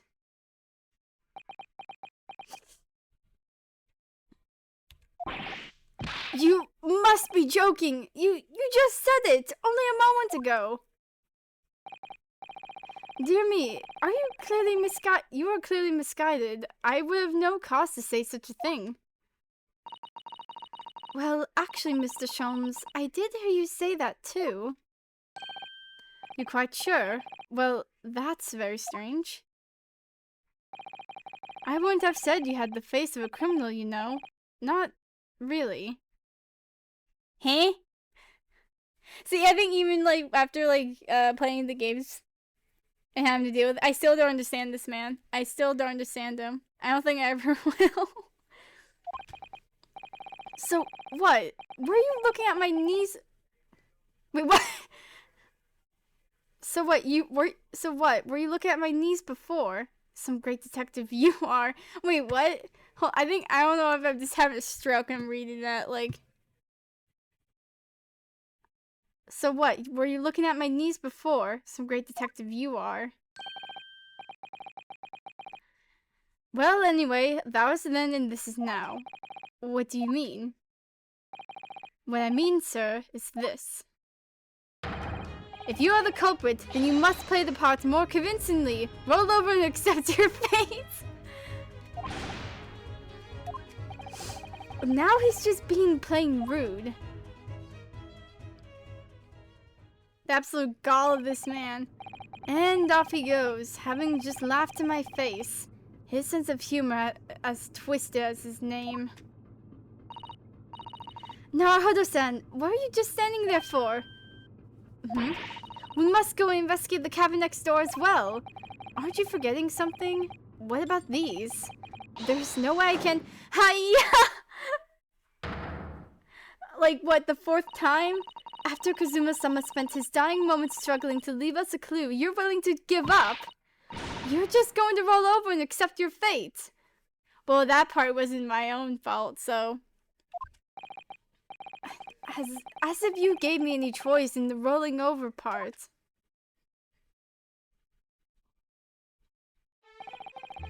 I think we still have some investigation to finish off in here first, don't we? Let's carry on examining what we can in this cabin while we wait for a chance to slip next door. Good idea! The situation doesn't look good for me, but there are still things I can do to help myself. And I owe it to Kazuma to do everything I can to find a way out of this, and bring the real culprit to justice. Is something wrong, Naruhodo-san? Oh, no, it's just that crewman standing by the door. I can't help feeling like I've seen him somewhere before. Oh yes, you're right. He does look familiar. Excuse me, sir. Yes, what can I do for you?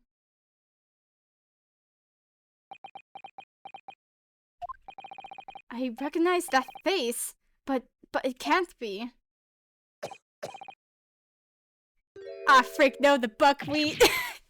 It is! I didn't know you were here, Inspector Hasanaga. Heck yeah! Hello again. What are you doing here? I think that should be my line. I was so stunned when I saw you, my heart stopped. It nearly stopped, I hope. I've received some special orders to go undercover as a member of the crew and board this ship. Again? You certainly seem to enjoy undercover work, Inspector. If there's anything I can do to help you, please ask. I never expected to see this man on board. But perhaps his presence can help me find out this help me out of this hopeless situation. I have a stroke.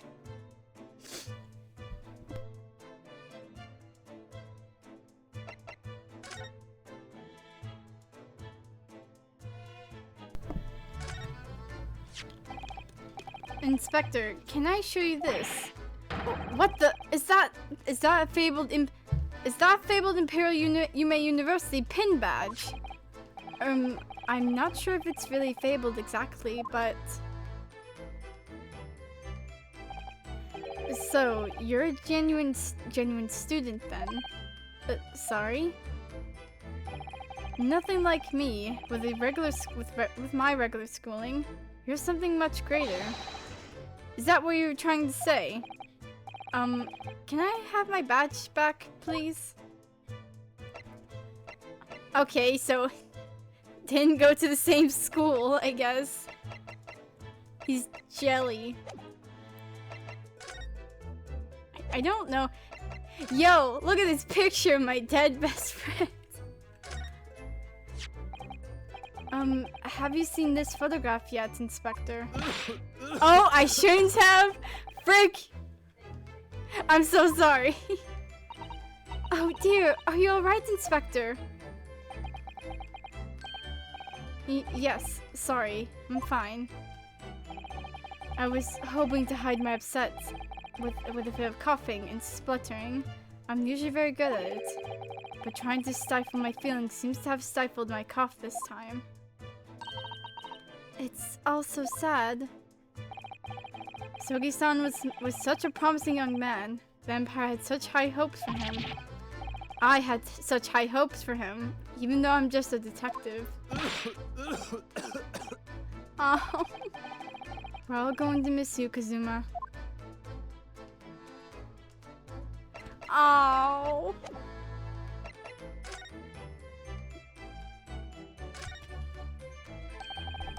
So, what are your special orders this time, Inspector? Yes, and why are you dressed as a member of the crew?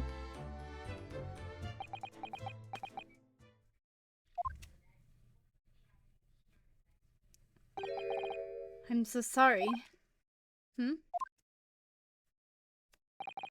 This is all my fault.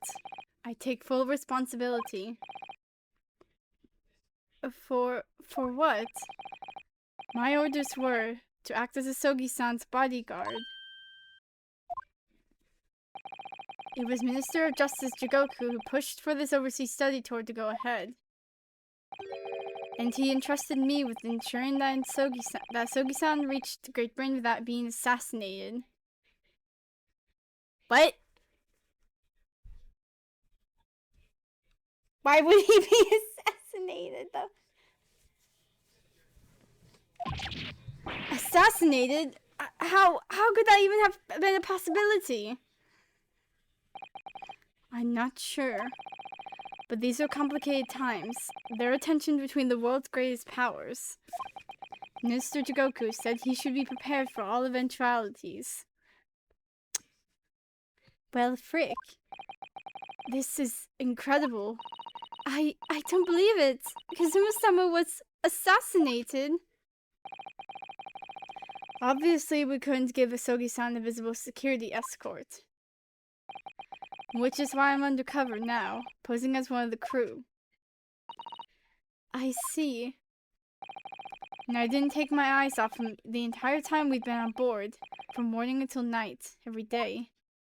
But I never imagined it would happen here, inside his own cabin, not here on the first class deck. Oh no, he's sad! I'm so upset.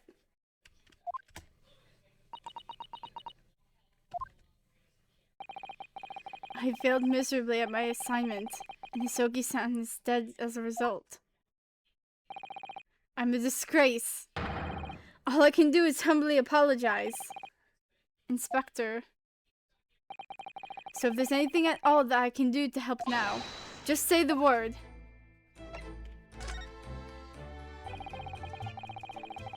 We're doing what we can to investigate Kazuma's death ourselves. I thought you might be. You didn't do it, did you? You're not the killer. Of course not. We'd really like to investigate the cabin next door. Yes, so we need to be allowed out of this cabin. I'm sorry. What? You've been deemed a risk to the ship's safety. If you move to even touch the hand of the cabin door, that stormy-looking seaman there would surely snap your neck in two. I suppose I'm not just a stowaway now. They think I'm a murderer as well. Would it be possible to give me something to work with, do you think? I'm going to need something persuasive. What do you mean? If I had a solid reason why the next door cabin should be investigated, for example, I'd do everything I could to persuade the captain to allow it. Really, I'd lay my life on the line if I had to. Oh, please don't. But I don't see how... There may be a way. What? Really? Think of how you tried to persuade me of your innocence, Naruhodo-san, by presenting me with a piece of evidence that you already had in your possession. Evidence? It's just the same as you are in court. You must have done it many times during your trial. Simply select the present panel and choose some evidence that Inspector Hasanaga could use. So, evidence that would give us a viable reason to investigate the next door cabin, is it? Alright. Yes, I think I might know what we can use. Let's see if I can present the detective with evidence that he needs to persuade the captain.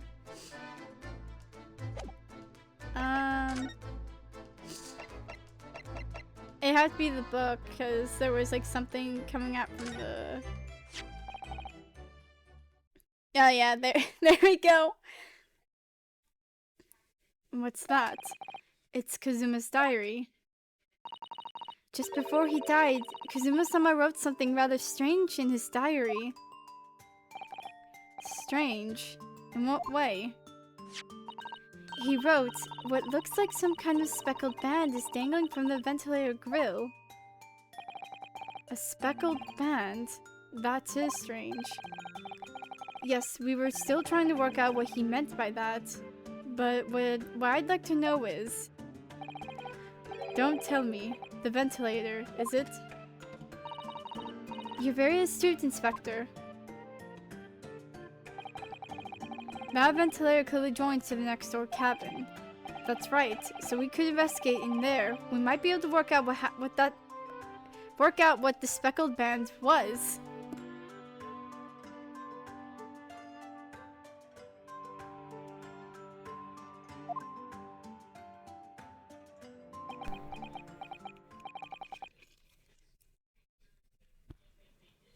Alright then. Can't leave this cabin at the moment. I'm stuck here until we arrive at the next port. The captain has given me strict orders to guard the scene of the crime, you see. I'll have to entrust the investigation to you. Really? You're willing to do that? Yes, as long as you don't leave the first class cabin area. I'm afraid I can't remove those handcuffs, though. But what about the captain? Aren't you going against his direct orders? And now you're supposed to be on the ship, man. Like, what do you want me to do? I'm a man of my word. And I promise you that I'll lay my life on the line if that's what it takes to convince the captain. After all, I failed to keep Asogi-san safe. This is the least I can do. Thank you. Let's seize the moment then, Naruhodo-san. Just select move and we can leave this cabin at last. Move. Alright, let's see what I can find out. Let's freaking go! Kazuma-sama's quarters. First and foremost, we must get out of this cabin. We must escape! I'm jumping off this ship! Freak this!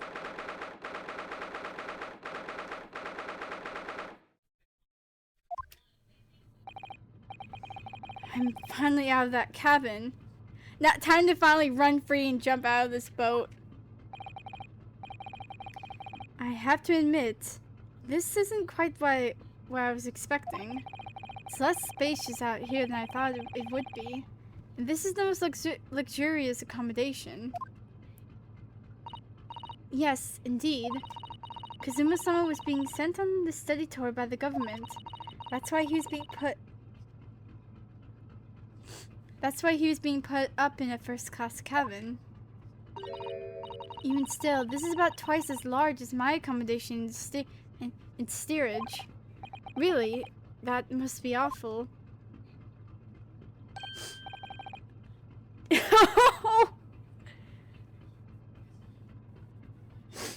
Guys, should I be scared? There's like a scary Russian man right behind me. Not Russian. Wait, no, yeah, wait.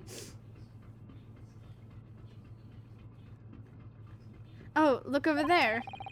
That's another crewman keeping watch, and he looks enormous, even if he's sitting down. The door... My god, I can't speak today. The door next to him leads to the second-class accommodation. I suppose he's making sure that no one comes in here who... shouldn't... I have a stroke here, what the fudge? I suppose he's making sure that no one comes in here who shouldn't. I suppose. Like people in handcuffs?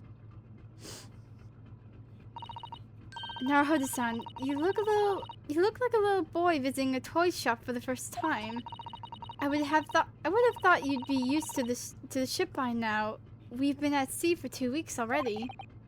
Well, yes, I know, but the thing is, I was inside Kazuma's trunk when I first came aboard. And ever since then, I've been shut up inside that little wardrobe. It must have been a very trying time for you. Please, don't give me that pitying look.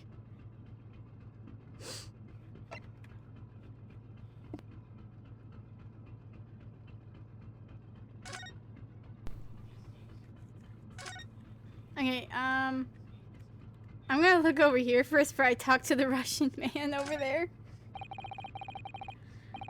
I've investigated thoroughly, but I can't find anything out of place. The cheese!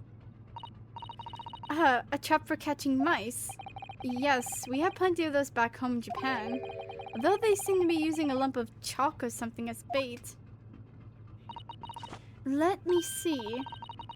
Yes, I think that's what is called cheese. It's made from the milk of cows. Cheese? I wonder what that tastes like. You can't eat it, Naruhodo-san. The trap will snap shut on your fingers. Really? But I suppose you're right. You weren't actually going to try it, were you? All I've had to eat for the past couple of weeks is Kazuma's leftovers. You don't know how hungry I've been in that wardrobe. Poor you. I'll find a little snack for you later. He is a mouse. He's mouse-coded. First class cabin number 1. Yes, that's our cabin. Not our cabin. It's Kazuma-sama's. Sorry? Your accommodation is confined to that wardrobe inside the cabin. You know how to make a stowaway feel small, don't you? As small as the wardrobe I've been calling home. These cabins are the finest on the ship. My own cabin in the steerage is number 539, by the way. 500 and... How many cabins are there?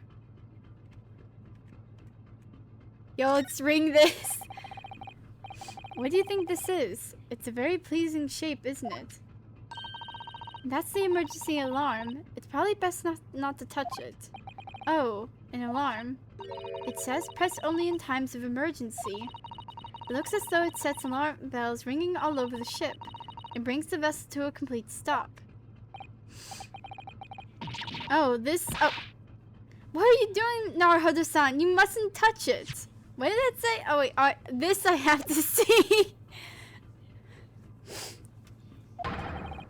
But this is an emergency situation. Just look at these handcuffs.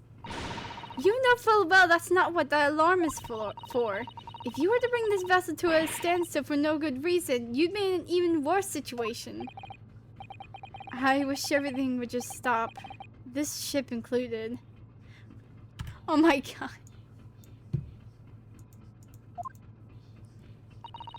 If you have to do something foolish, at least make it something that doesn't affect anyone else.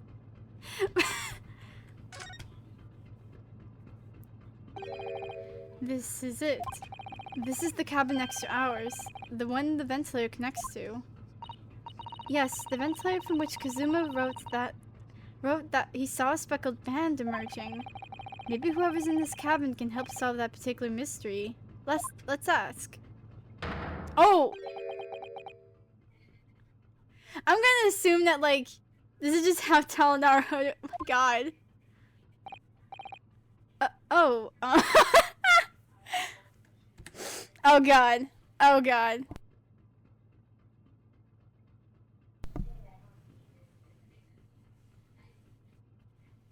Now this is a suspiciously tall man here.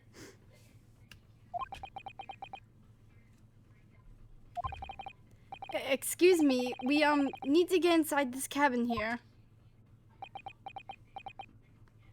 Good god. This dude is tall. This sailor's eye speaks volumes. They're clearly saying keep out. That's why I wrote on the sign we put over the wardrobe doors. Although this man's version is definitely more effective. He doesn't look like he's going to let us pass. That's a problem. Fine, man. Be that way. Be a punk.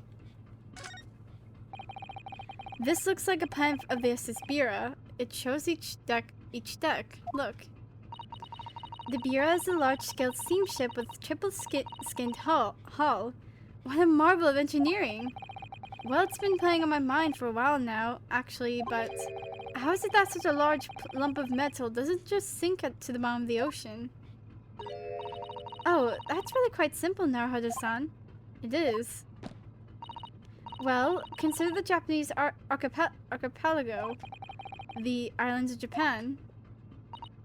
Yes, they're not metal, but they're enormous lumps of earth, many, many times larger than this ship. And they don't sink, do they? They've been floating happily on the sea since the gods created them.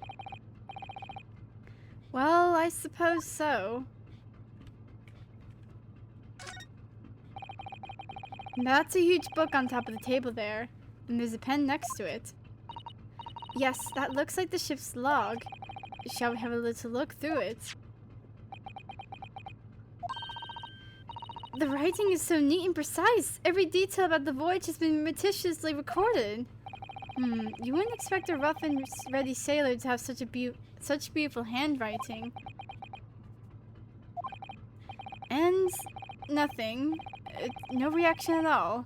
I thought he might appreciate the compliment. I'm not sure that rough and ready is much of a compliment, Naruhodo-san, even to a sailor.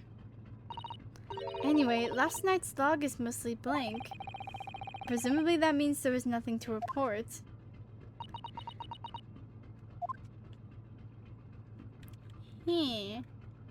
Door. That's the way to the second-class area of the ship. Is something wrong? I was thinking about making a run for it. Just for a moment. Things aren't exactly going well for me. I might be wrong, but I imagine the moment you reach for the handle of the door, that burly seaman would surely shoot you dead. Oh my god!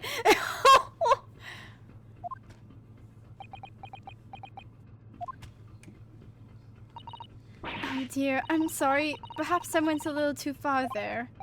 No, I started with my tug running away. And there's no way I could run away while Kazuma's death remains a mystery anyway. Alright, let's talk to him. Excuse me, but could I ask you something? You little stowaway murderer! That wasn't a good start, was it? Alright, let me try instead. Good day, Mr. Sailor. I'm sorry to trouble you, but could I perhaps ask something of you? You little third-class lady's maid. Oh my god! Why is that sailor so stanced up? He's ready to chuck us off this ship. Also, frick you, man. Frick off. Like, this, I don't like this sailor can frick off. He's ready to, like, toss us off the ship at any given moment. Oh. We seem to have caught this sailor on a bad day, Susato-san.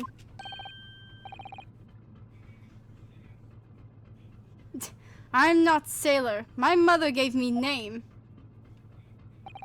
I am senior crewman Biff Stroganoff. The best thing is just to avoid eye contact, I think. No, like, Trip, like, just, if I were to, hold on, wait, is he gonna, like, stand in front of the door again?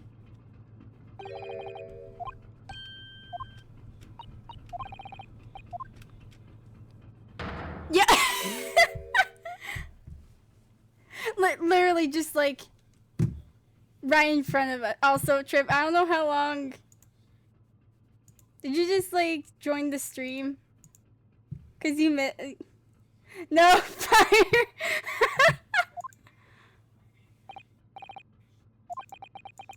He's just standing right in front of us. Not the fish ascot. Oh, heck nah.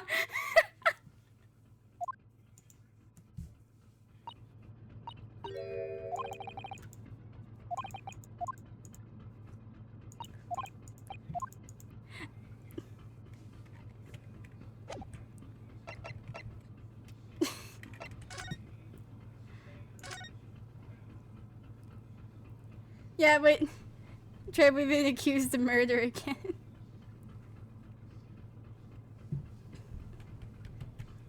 And do you know who died? Do you know who died on this freaking ship? Because this is probably like the worst Valentine's Day ever.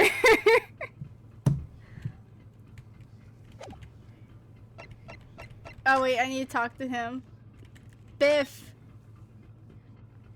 Oi. Oh wait a minute. Ah, heck nah.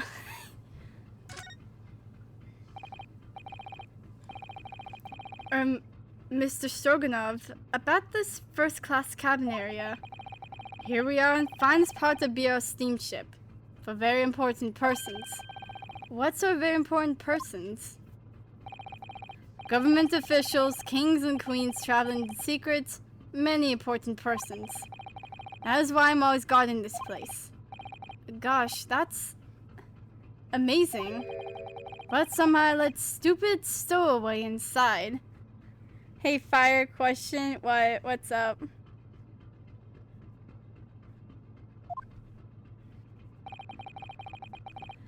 I want to... Oh my god. Why did he get, why did he get belt whipped in the face twice? I was like, wait, what? Oh, like the marks on his face? I don't know. I don't think that's what it is, though. And on his neck once.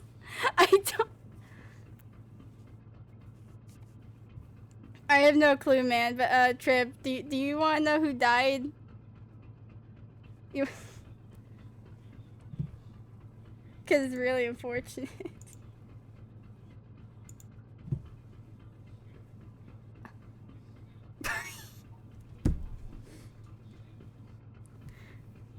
Hold on, where, frick. I want to pick you up and throw you in ocean, but Stroganoff is not animal. Oh, thank God. Yo, look at this cool, picture I have. Some evidence here to show you.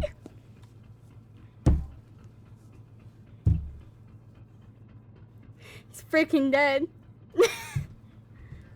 This is Gore. This is Gore, my comfort character.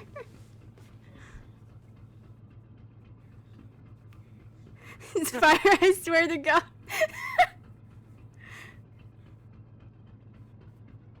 Is this our mentor? Again!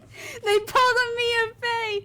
They pulled a Mia Fey! He's freaking dead!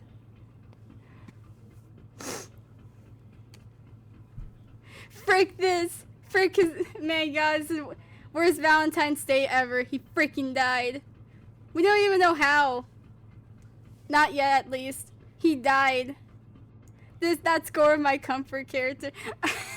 I'm a Mia freak out. Oh wait, I can use the magnify. Forgot I had this. This is that score of my comfort character. In shambles, they actually pulled a Mia Fey. He's freaking dead.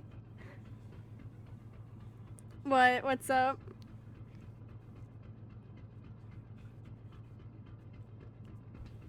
Did you magnify his it's like a freaking magnifying glass we have.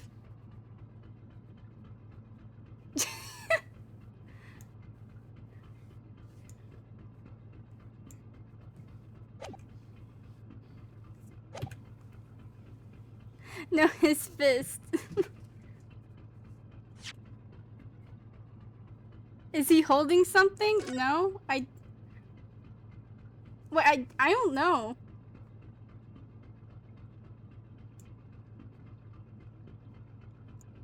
I don't know.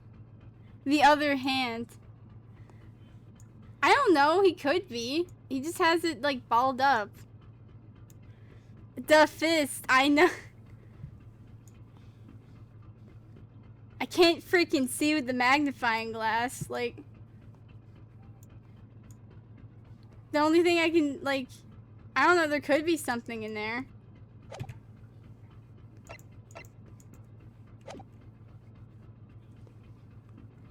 I want to pick you up and throw you in ocean, but Stroganoff is not animal. Thank you? Also, is that Russian he wrote kind of weird? Yeah, it says wardrobe, apparently, and so that's how freaking. Oh, you missed Sholmes. Oh well, he should be here around here somewhere. Like he has to be like somewhere doing something ridiculous.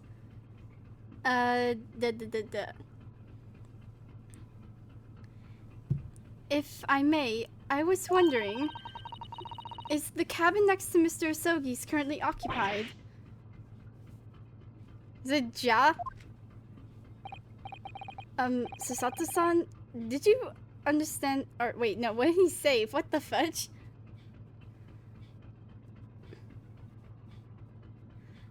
Did you understand that? It's Russian! Wait. Oh. It sounded like da. I think it's probably Russian for yes or no. What Trip? Trip's connecting the pieces. Like genius. Fire, our mentor is Japanese, right? Yeah. I'm pretty sure. I don't know. Sholmes deduced that he was freaking Russian. Same with us. Like, we're also Russian. I don't know. I don't know much about Kazuma. He's freaking. He might be Russian. Or Japanese. I don't freaking know the man's life. Fire, there ain't no way he could have wrote Russian though if he was Japanese. I mean, not unless he knew Russian, which I don't know. Cap. So much cap. Well, he could have learned Russian if for some reason. The captain of Cap over here. It is not permitted to visit other cabins without invitation. Well, it sounds like there is somebody in the next door cabin at least. Yes, it's tantalizing.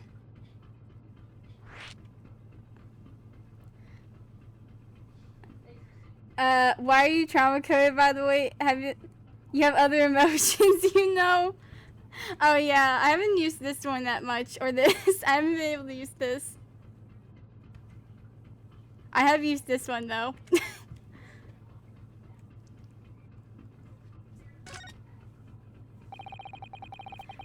Also, I'm in trauma mode because this freaking guy, he's like so freaking tall. I don't... Tall, suspicious man. Could you tell us who's traveling in the cabin next to the Mr. Sogi's? His name is Mr. Grimsby Roylott. He's a very important Western gentleman. A Western gentleman? Do not think about it. He has nothing to do with the murder of the student boy. How can you be so sure about that? Mr. Roylott is authentic Western gentleman. Such a man would have no interest in a lowly student from insignificant Far East Islands. Jesus Christ. That was harsh. Could you tell us when Mr. Roylott came aboard? That is not your business. Come to think of it, even though we've been at sea for 2 weeks now, and I've been in Kazuma's cabin the entire time, I've never once heard anything from the next door cabin, or even felt like there's anyone there. He identifies as a bearfish. Ah, frick, no. I accidentally pressed space. No, Susato. Well, presumably since this gentleman's occupying one of the first-class cabins, he must be rather important. Is that right? That is not your business. It is my freaking business. Are you on watch here all the time, Seaman Stroganov? Da, all the time. So criminals like you cannot come in, or get out. You're not even supposed to be in the freaking hallway. I wonder, could you tell us anything about last night at all? It is sad, but about student boy. Were you on watch last night as well? Of course. Did you notice anything at the time? Anything unusual? Oh! Susato-san, did you understand that? It was clearly a no. I saw nothing unusual, nothing at all. And you didn't hear any strange noises, or sense anything wrong in some way. I said no! Sorry! I'm not so sure. I could have sworn that he wouldn't catch my eye for a moment there.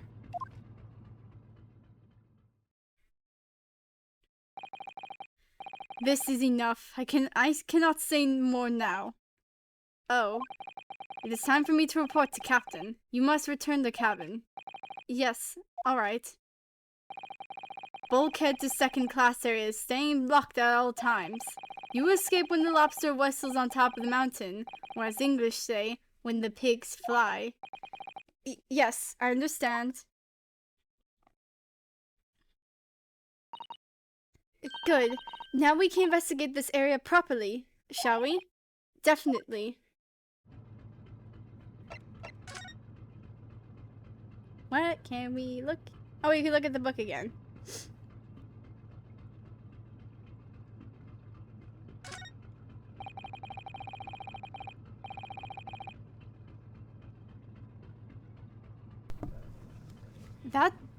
That book on top of the table there really is huge.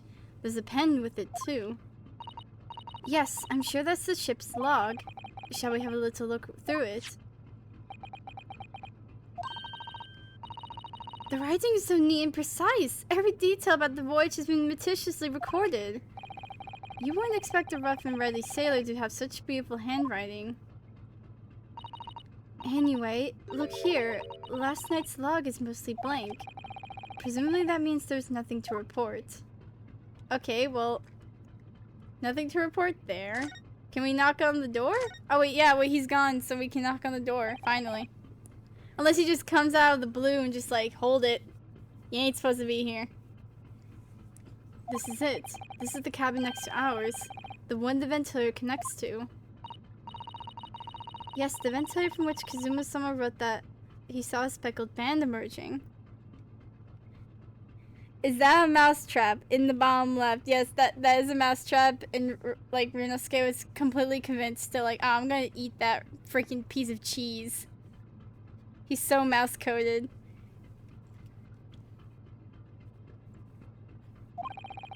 Maybe whoever's in this cabin can help solve that particular mystery. Let's ask.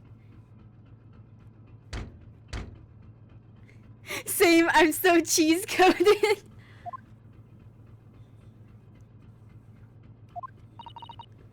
No answer. We're out of luck, it seems. There's no one there to help with our inquiries. How annoying. Oh! What was that? It came from inside the cabin. Such a high-pitched scream. It must have been a woman. Stand aside. Oh! There's Shams! I'm about to break the door down. There he is! Mr. Shams! I shan't be stopped. When the fit is on me, I revel in kicking doors off their hinges. Why is he rapper posed? He's about to drop a sick beat. He's about to drop a sick deduction. Please, wait, Mr. Shams. The door doesn't appear to be bolted. It doesn't. Then how the deuce can I dispatch this muscular urge? What, pray, can I kick? Oh my god, I love this man. How the deuce can I dispatch this muscular urge? How dare. I think we should go in. There's no time to think about stress relief.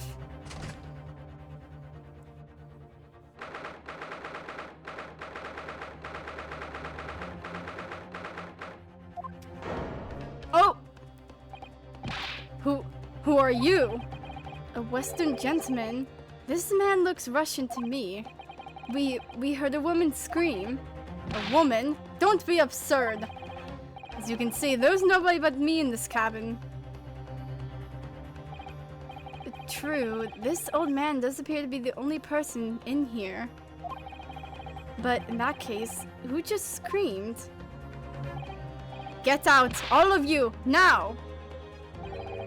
Please excuse the intrusion, but you're Mr. Grimsby Roylott, I believe. Fire, guess what? What? I'm calling it now.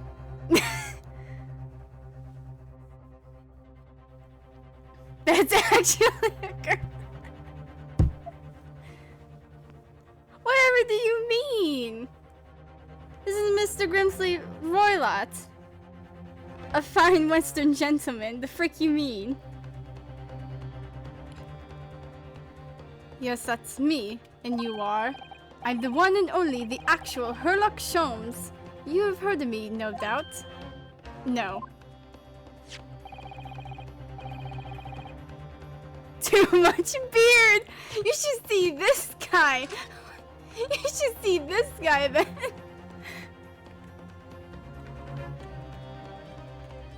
This guy also got too much beard!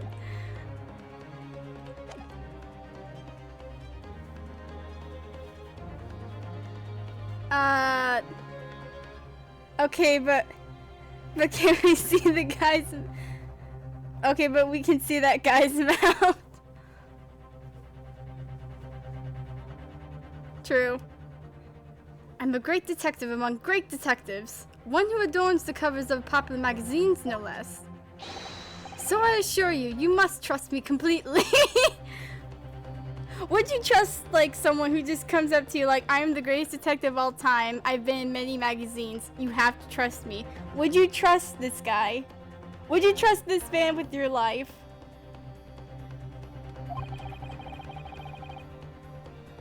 The man uses that magazine like a business card. That's the only way people will freaking know. A detective? I do not trust detectives. We distinctly heard the scream emanating from within these walls. But there wouldn't appear to be a lady concealed herself within the wardrobe this time. So might I be so bold as to ask you to open that small traveling case? Well, don't be stupid. How could anyone fit in a small trunk like that? Well, it's quite fashionable these days, is it not? Traveling inside one's trunk. Don't look at me. Oh my! Did you see that, Miss Naruhodo? Yes, the case just shook. Leave now, otherwise I'll call the steward. So this is Kazuma's neighbor, Mr. Grimsby Roylott. There's no doubt about it. This strange Russian man is hiding something. I couldn't agree more. Let's see if we can find some clues before that burly sailor returns. Yo, bro, you wanna see my pin? Mr. Roylott, what do you make of this? Listen, do you know why I'm wearing these dark glasses? No, not really. So I do not have to look at things I do not want to look at. Do you understand me? I wish I could point out that you can still see things, even when wearing sunglasses. This chilly air has frozen my lips shut. Can't see much wearing dark glasses. Oh wait, I can like look at the... Frick this. He was on his way to London for a study tour when he was taken from this world. Judicial assistant was traveling with Kazuma to London for a study tour. She's the epitome of a fine Japanese lady. Herlock Sholmes. There's not a person in the world who hasn't heard of this famous great detective. Not a person except me, apparently. Oh yeah, and Hasanaga's here on, undercover. A chief inspector in the Imperial Police Bureau, who's on an undercover mission posing as a member of the ship's crew. Biff Stroganov, a real wall of a man, and a senior member of the Russian crew who's in charge of security around the first-class cabins. And Grimsby Roylott, an older Russian gentleman traveling on the ship. He's staying in the first-class cabin next to Kazuma's. Alright, let's look around. Oh my...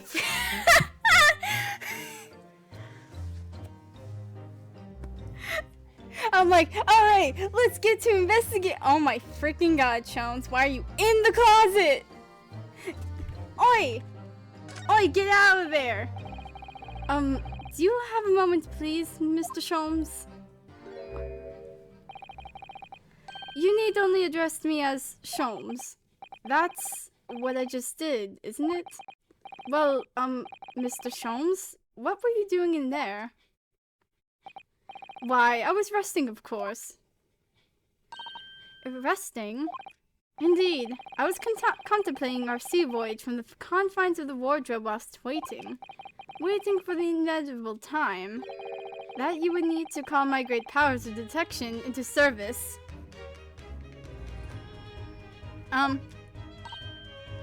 Oh! And it would seem that the hour is upon us now. The time has come.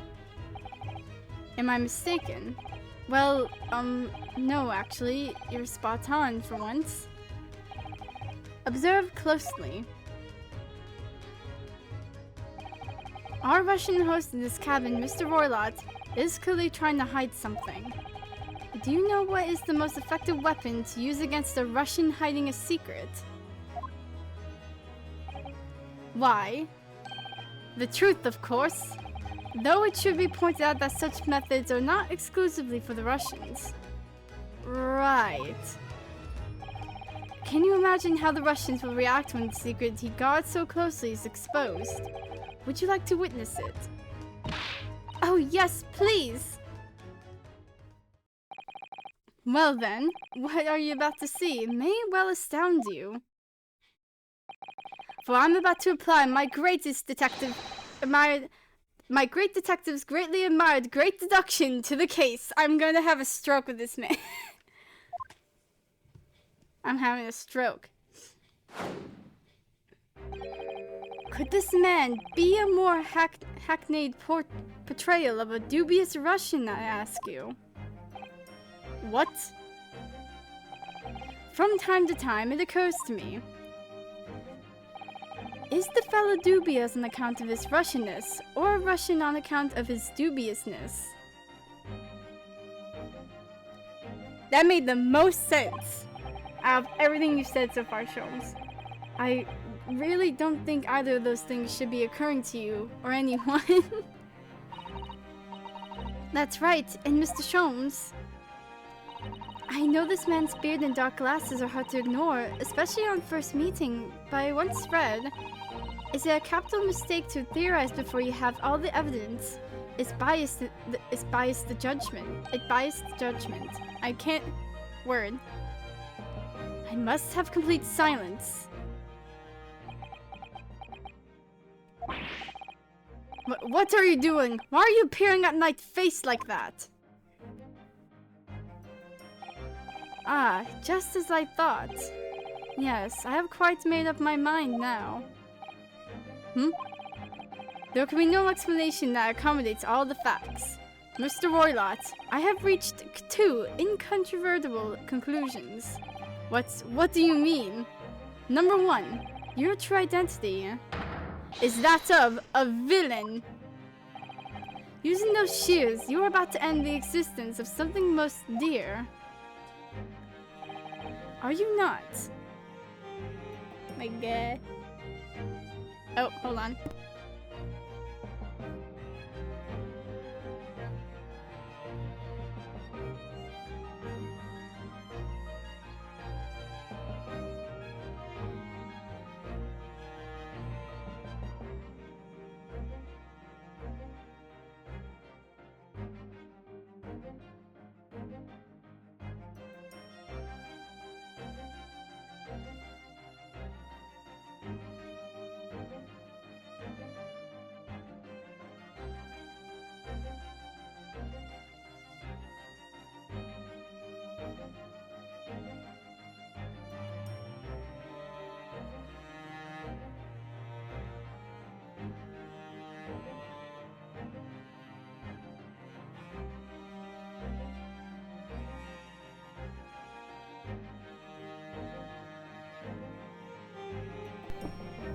Okay.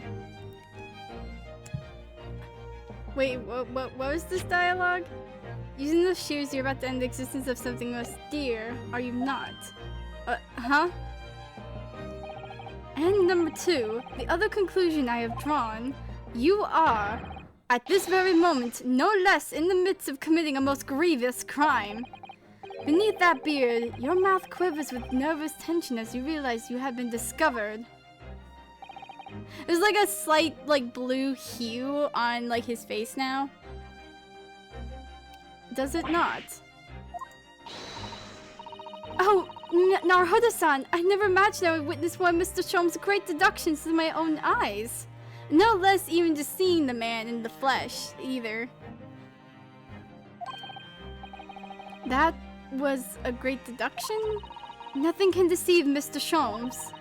In a single glance, he can deduce all there is to know about a person. What? What an ineffable twaddle. Oh yes, I've read about it countless times in the adventures of Herlock Sholmes. And now I've experienced the astonishing impact of his great deduction firsthand. This is like a dream come true. I can hardly believe it, but all the colors drained from Mr. Roylott's face. It looks like somehow both Mr. Sholmes' conclusions were right.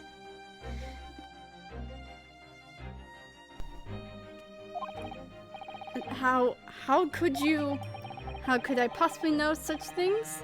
You wish to say? Very well then. I shall elucidate. I shall explain how it is that I arrive at this pair of conclusions. So do I cordially invite you upon a journey of logical discovery. Let us board the train of reasoning. Put plainly, let us work through my deductions together. The Great Deduction. The game is afoot. Topic 1. Old man's identity. So, the dubious-looking Russian Mr. Roylott. Obviously, what catches the eye in the first place? Is the enormous pair of shears in your hand? Now we ask ourselves, what could you possibly want with such an implement? The answer, of course, is staring us in the face. You were on the verge of using the shears to cut away the copious beard you sport. Now, moving on. The question then begs this. Why would you decide to rid yourself of this magnificent beard, Mr. Roylott? Once again, the answer is plain. We have clear evidence to shed light on the matter. Regard, if you will, this morning's newspaper, in particular the fascinating front page article. Which it would appear you have read also, Mr. Roylott. I'm sure it needs no further clarification. The evidence that reveals your true identity is the article about the revolutionary. In translation, the headline reads, Revolutionary Violent Bolshevik flees Russia via Shanghai. As you cannot fail to observe, the subject of the article possessed an extremely copious beard.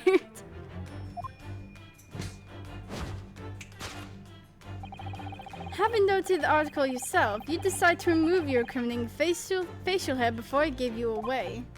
In short, your true identity is beyond doubt. You are the fearsome Russian revolutionary himself, Violent Bolshevik. Not that I've heard you of myself, you understand. Conclusion, a revolutionary on the run. Topic 2, wrongdoing. Now, as for my second conclusion, you are, at this very moment, on the brink of committing a most grievous crime. And the proof of this crime? Over there. Oh yes, Mr. Roylott. Taken unawareness, people have a propensity to let their eyes stray, you see. And I assure you, the eyes speak so much more eloquently and honestly than the mouth. The answer we seek lies where the future of glance falls. The proof of your crime sits before our very eyes. Yes, that traveling case. It is time, I think, that the case be opened and its contents laid bare. No, I refuse. What could you possibly be concealing inside, we ask? By my estimation, a young lady, perhaps. One sight enough to fit therein. Don't be absurd. And what, pray, would be the identity of this young lady in the traveling case? Dear me, we are not well suited to a life of crime, are we? Your careless coup d'oeil betrays you. Once again, we need only follow your fugitive glance to find the answer. Fugitive glance to find the answer. I'll have a stroke. Because his man's deductions are absurd. Yes, the reason you refuse to open your traveling case can equally be found in the pages of this newspaper. But there is another most stimulating article. If we turn from the fleeing revolutionary to the back page. Renowned prima ballerina of the Novak Ballet disappeared from Shanghai. Such a headline can lead us to but one conclusion. Your crime is that of abduction. And according to the article, the young lady's name is Nikolina Pavlova. Conclusion. Kidnapping of a young ballerina.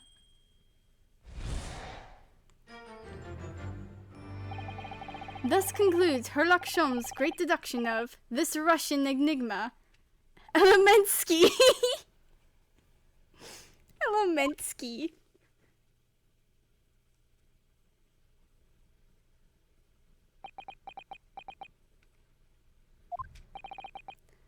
Sato-san, that wasn't one of the great deductions I've been hearing so much about, was it?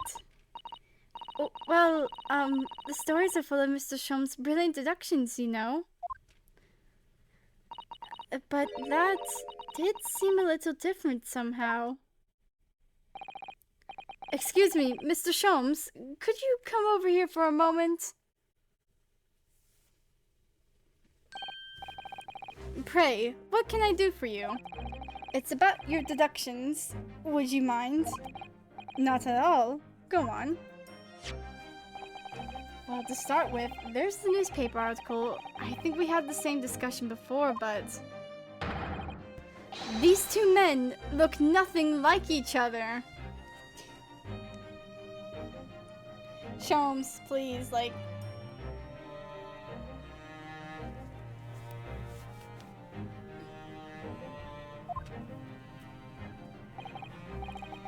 Ah yes, I recall a discussion earlier, and at the time I believe I told you that the man is a revolutionary, well able to revolutionize his own appearance.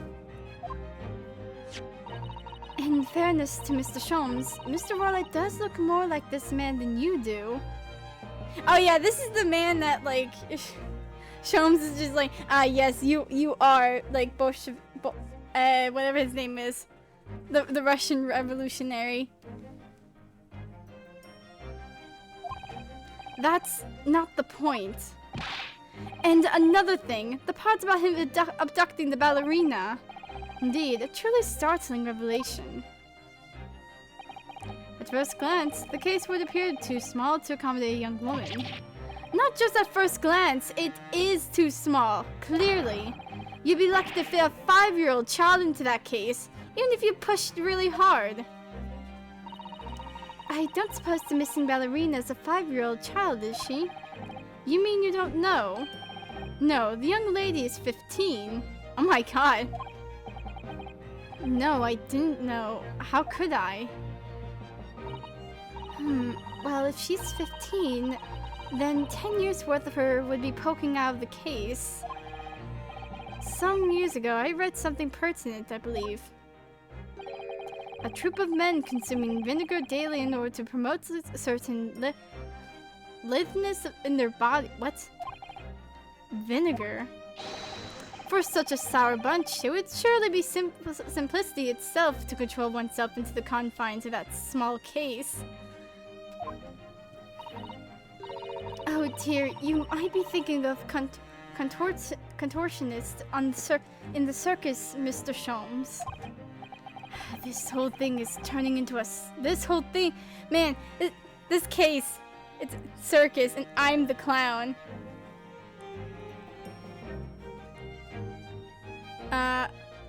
This whole thing is turning into a circus.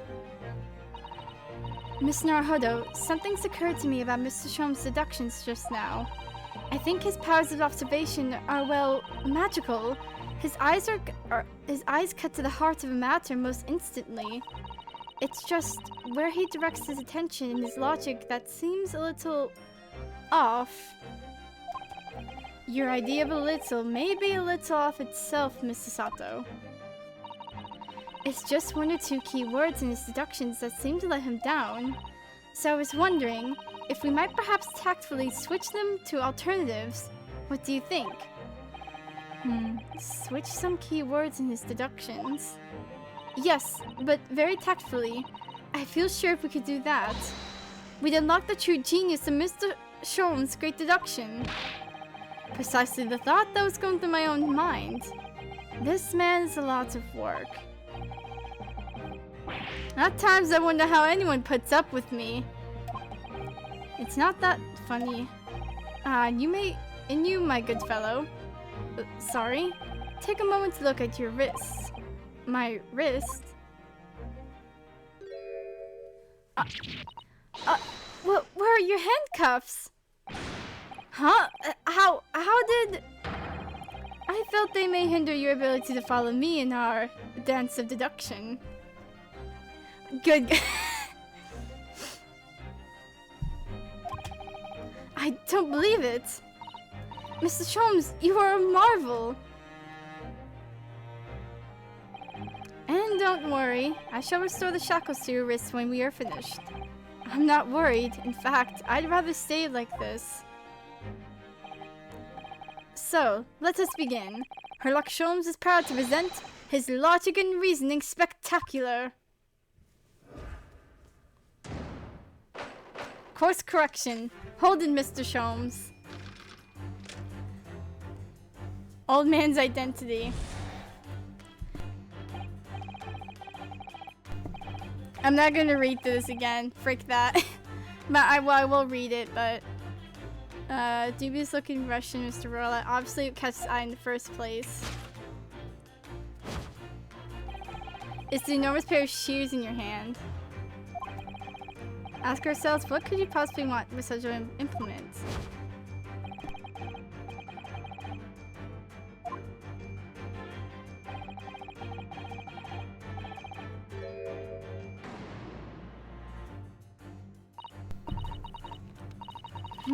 I'm not sure.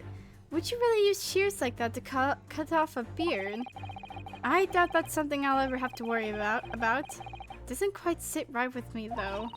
It doesn't seem to be sitting right with Mr. Roylott either. Which means, I suppose that's the deduction is wrong. Oh, I gotta save real quick.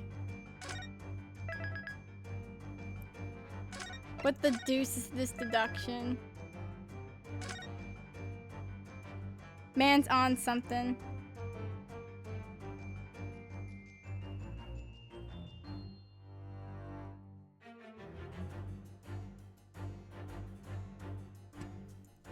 Dun, dun, dun, dun, dun.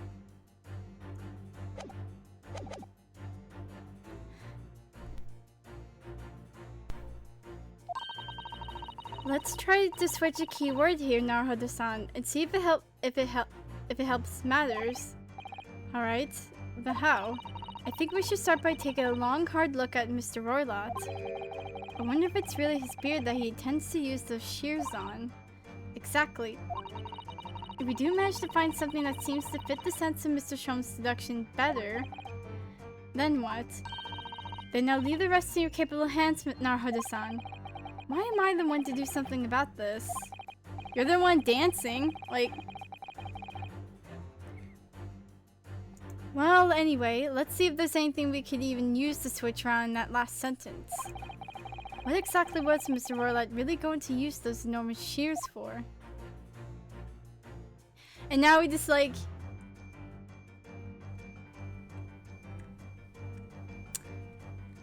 Ah. Well, ain't that just weird? Why do you have golden hair? What the? What's this? It looks like a cascade of stunning golden locks. No, the colors is not the point. The point is, what's it doing on the back of Mr. Roylott's head? And how is it growing out from underneath his thick black hair? I called it! I freaking called it! Well, yes, that's true. It's so stunningly beautiful and stunningly surprising. Something's definitely not right here. I told you, too much beard, I'm telling. Too much beard.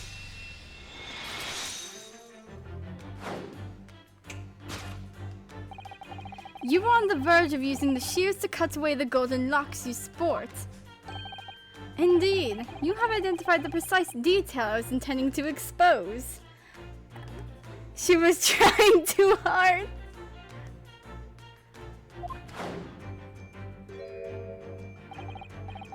Such lush golden hair certainly does not befit an old man. You're not a man at all, you're a woman, and judging from the length and sheen of your hair, one still very much in her youth. Oh, no. If only I had managed to cut off my hair so no one would have suspected. The question then begged is this: why would you decide to rid yourself of these magnificent locks? Oh my god, why is my TV not working? Once again, the answer is plain. We have clear evidence to shed light on the matter. I'm sure it needs no further clarification. Evidence that reveals your true identity is an article about the revolutionary. Nope. Sholmes, you're far off the point. Well, that was a shock. I had no idea that old man was really a young woman in disguise. Did you? What? Why are you staring at me like that? Yes, it was a surprise, Naruhodo-san. You're enjoying this, aren't you? Sorry? You look like you're in your element as you dance around the room, deducing the facts with Mr. Sholmes.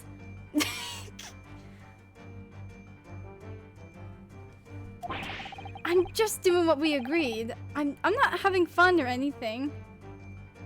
Yeah, right. Keep telling yourself that, man. This is strictly business. Oh. Not strictly Yes, I understand. Say no more. Well, anyway, let's focus on this next part of Mr. Sholmes' deduction, shall we?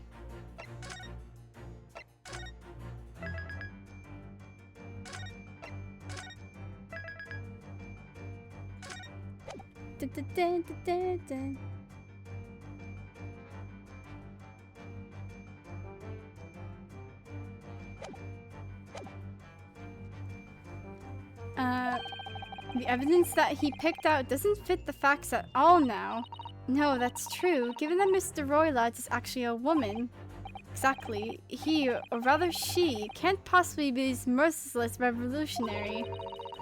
I suppose it's because the deduction as a whole has taken a different direction now. Yes.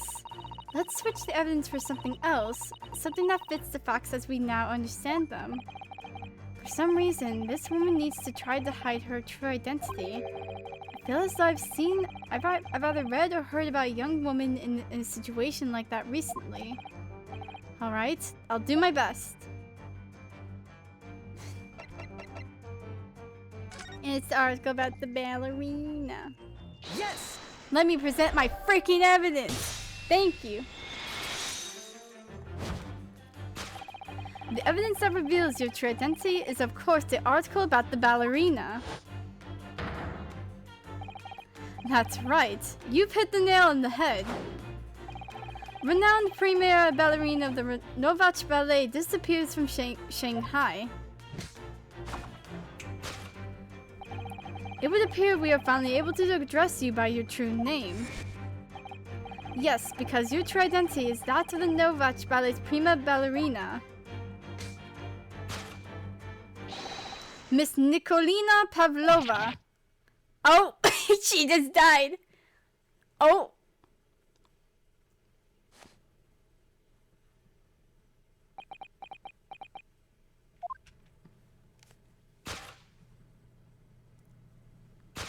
Yo, she's taking out the disguise.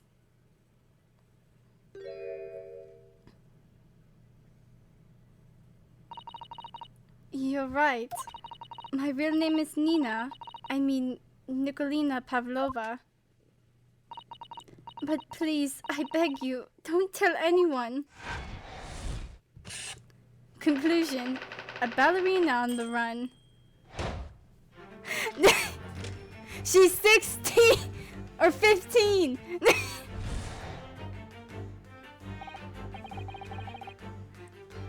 Now, as for my second conclusion. She's very beautiful.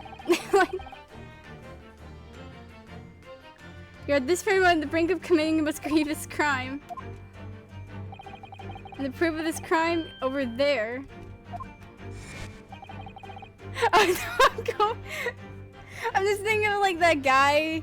What was it? It's like some festival going on or something. I don't know. It was like something going on. And the guy that comes up to the camera, I'm going to jail. Like, that's all I'm thinking of. She is very beautiful though. She's very beautiful. Oh yes, Miss Pavlova. Taking unawareness, people have in prosperity to let their eyes stray, you see. Oh, okay, he just changed the name. And And I assure you these eyes speak so much more eloquently and honestly than the mouth. The answer we seek lies there in figurative glance of falls. The traveling case. This woman is the ballerina, and she's right in front of our eyes. So clearly she can't be inside that traveling case as well. No, that's right. It seems she wasn't abducted at all. In which case, what is the crime this young woman is apparently committing? I can see I'm going to have to step in and fix the great detective's mistake again. And I gotta save again.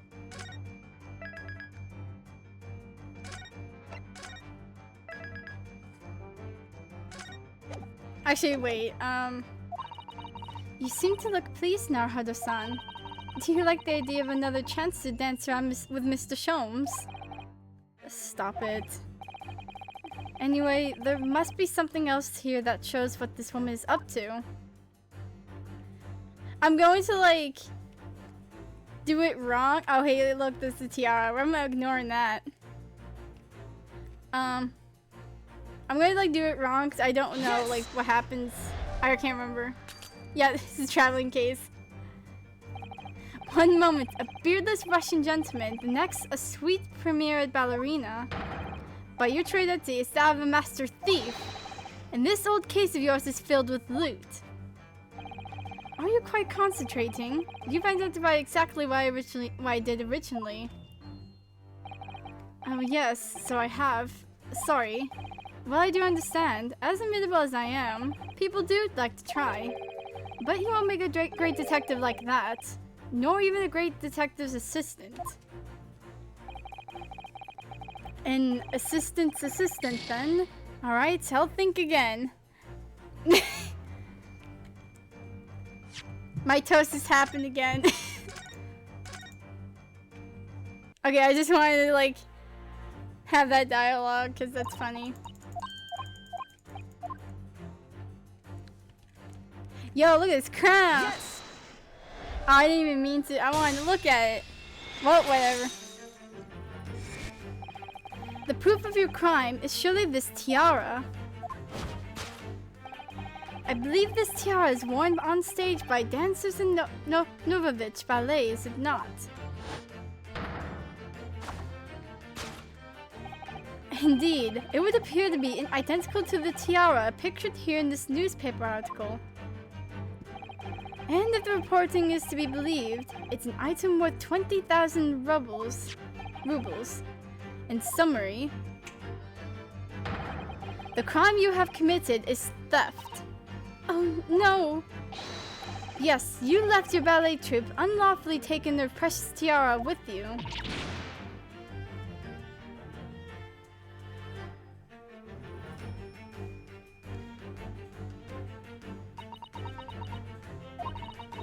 I have no one, no family, no friends. I'm all alone, and I need money. But I did not steal the tiara. It was a present from, how do you say, an Earl? A Perugia. It belongs to me. This girl is only 15 years old, and she's run away all by herself. She must have been extremely lonely.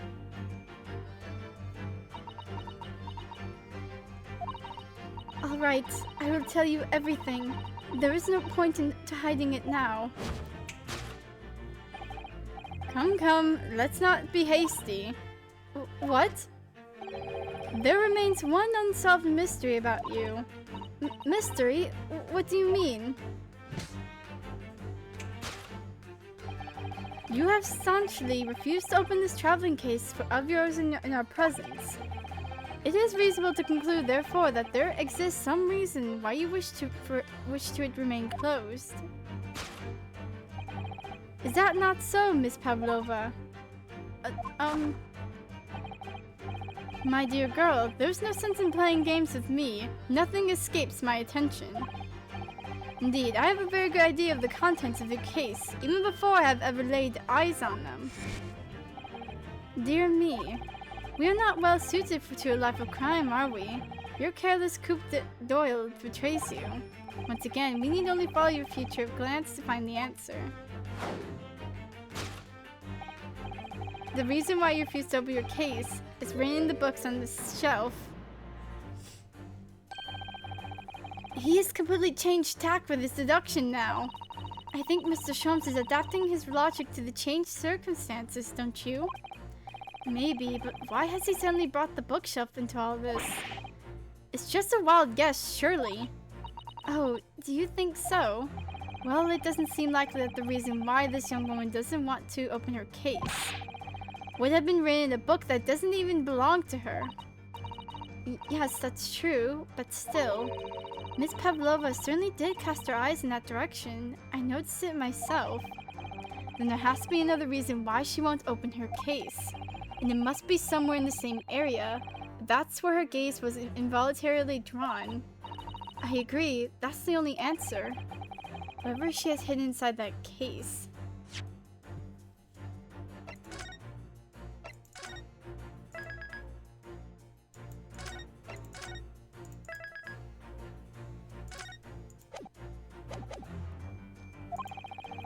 Should be revealed by following her gaze in the direction of the bookcase. Now I don't look so... You look at the picture.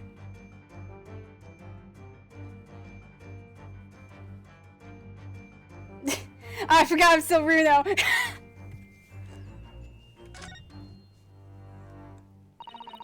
These are the rules of passage for travel abroad the SS Bira. Passengers must not keep weapons or other dangerous objects in their cabins. Pets are also strictly forbidden. There was exactly the same notice in our cabin too. I wonder what happens if you break the rules. Oh dear, I'm sure the punishment would be severe, Naruhodo-san. You'd probably be left to drift in the freezing cold ocean, or shut inside a tiny wardrobe for days on end. So I've actually been serving time for weeks now, have I? Yes!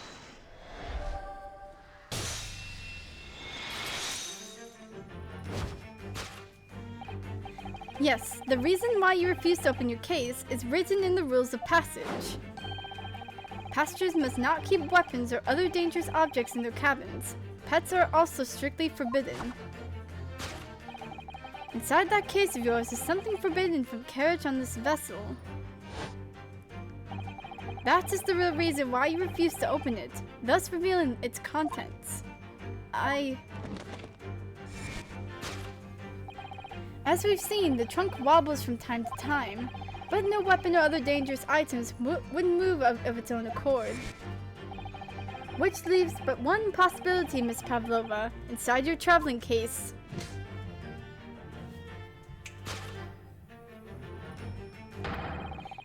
Is the last item listed as forbidden in the vessel's rules of passage a pet?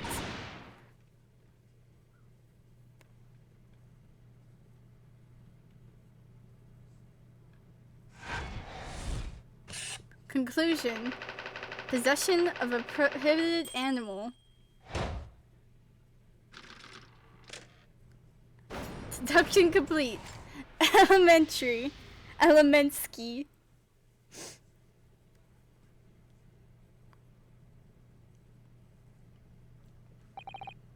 So clearly, you aren't who you said you were. No, I am not Grimsby Roylott.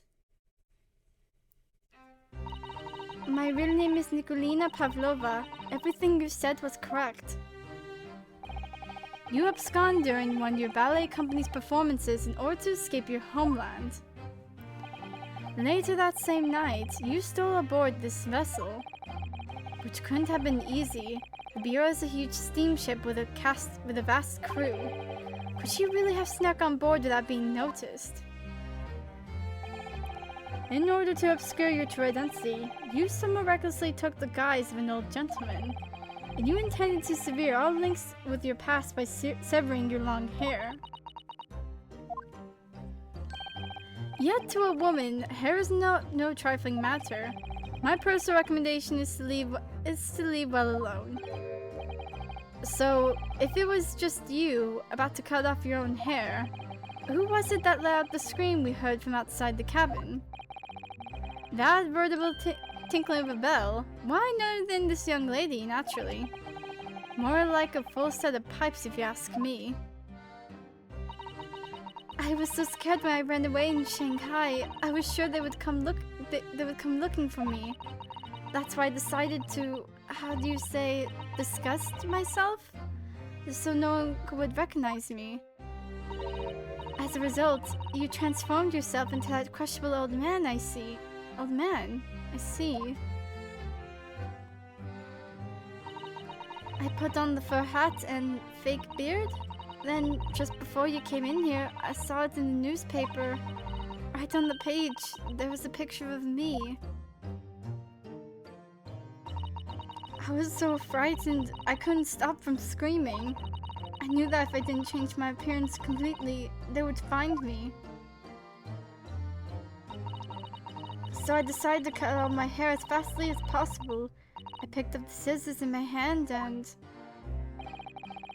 At that precise moment, we walked in through the annoyingly unlocked cabin door. I wanted to freaking kick it down.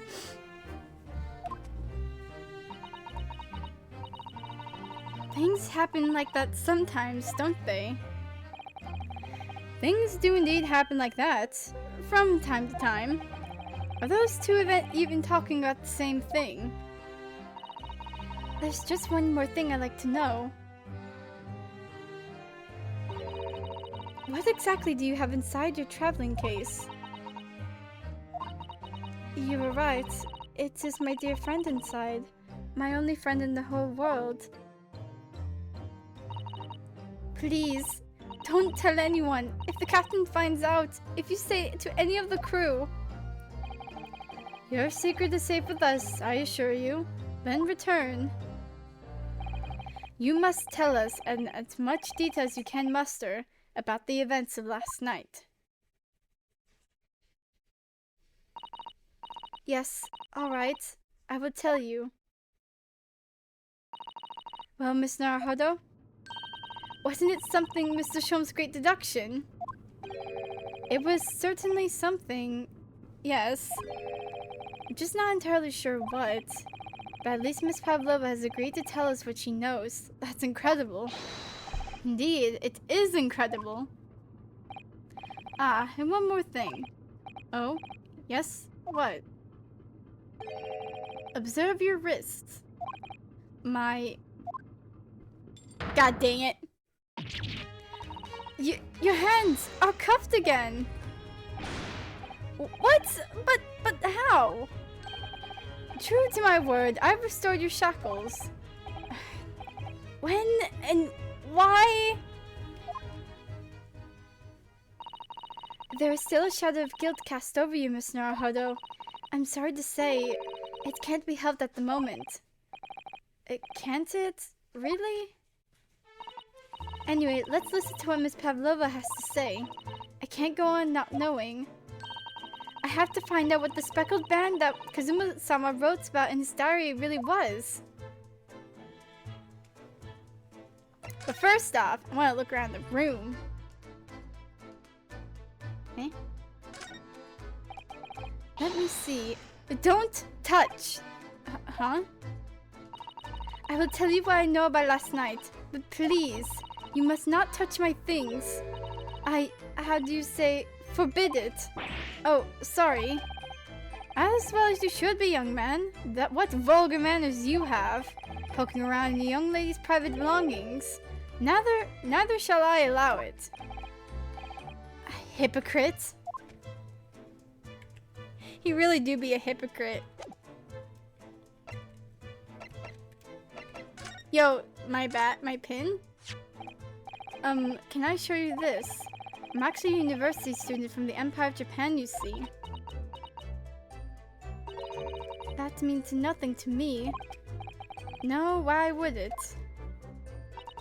Miss Naruhodo, if you're determined to flaunt your Yume badge, at least choose a Japanese person who might recognize it. Mrs. Sato, can I show you this? Can I show you this? Maybe later. Oh, I could show Inspector Hasanaga too. You already did. He was jelly.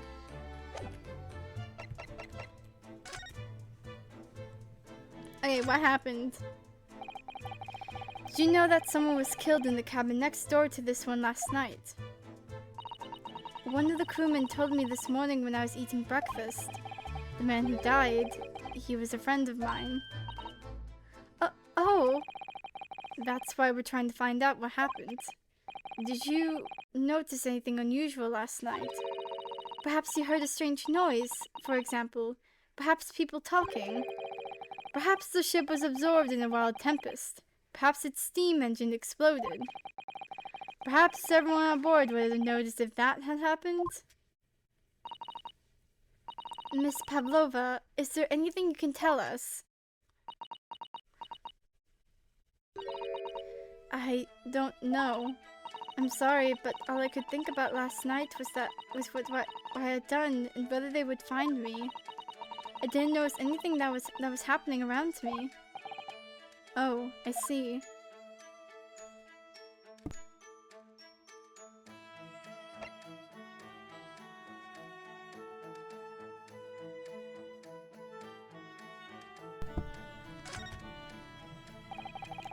You've run away from your ballet company, haven't you? The Novovich Ballet? Yes. I'm traveling to Great Britain, and from there, I want to go to America. I will never dance again. I want to forget everything about the ballet. I want to start a new life. You wish to forget? A challenging proposition. When you have that striking tiara as a reminder. But the tiara is mine! I need it to live! I have no money of my own. The Novovich Ballet gives us only a little food and water, and we must dance all over the world. I had to run away. I had no choice. If I stayed, it would have killed me. Oh my god. So you ran away to protect yourself? Yes, and the crew of the ship, they have all been kind to me. They let me come on board, and they said that I could hide in this cabin. If that is indeed the truth, Miss Pavlova, it creates a most intriguing conundrum. Yes, it does. What do you think about it, Miss Naruhodo? Me? Oh, well, yes, of course. I think we should hear Miss Pavlova's explanation. To what conundrum, I'm not sure, but...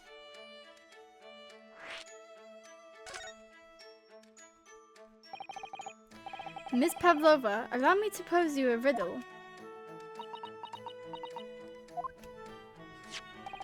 According to this newspaper, it was only yesterday you absconded from the ballet.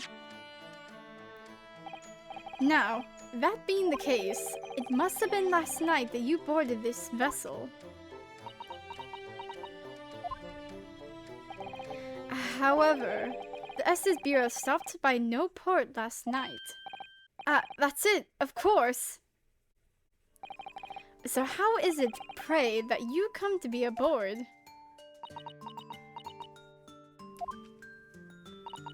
And now that I think about it, the crewman outside the cabin acted very strangely when we mentioned that.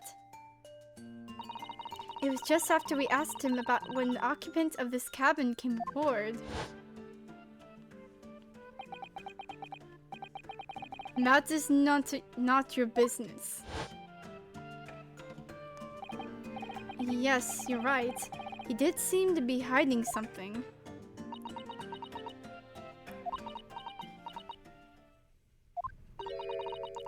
An angel descends from the heavens, bringing grace and beauty to the stage. Sorry? What was that? It is how the Russian newspapers described one of my performances. And that is how I came here too. I descended from the heavens, because I'm an angel.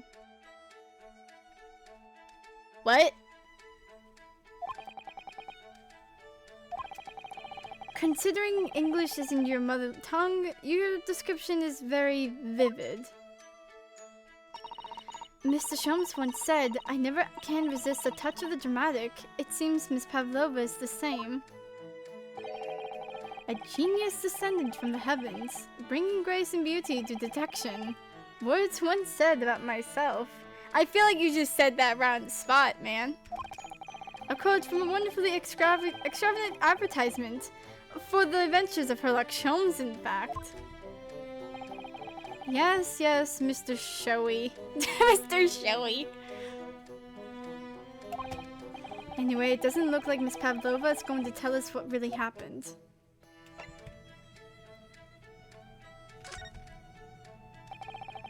So the friend you mentioned inside your traveling case, is that...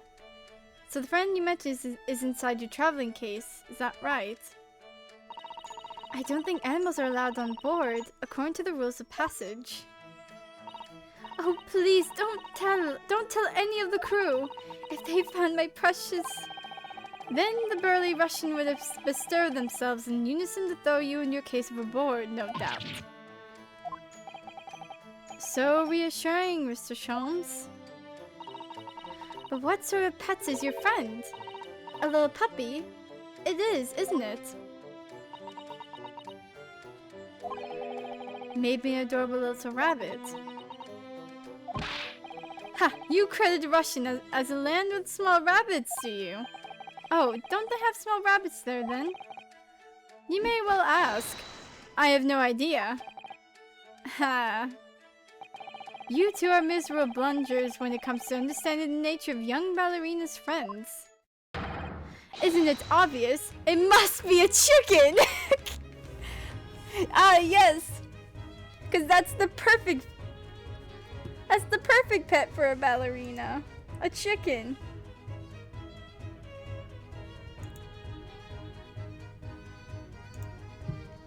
Of course, man. It could have only been a freaking chicken. Really? Consider the benefits. A rousing wake-up call, daily fresh eggs, and when adversity strikes, it could satisfy the needs of sustenance. So you'd eat your friends. I'll remember that. Then what the deuce is it, man? Well, it would appear this friend's identity is a closely guarded secret, not to be revealed.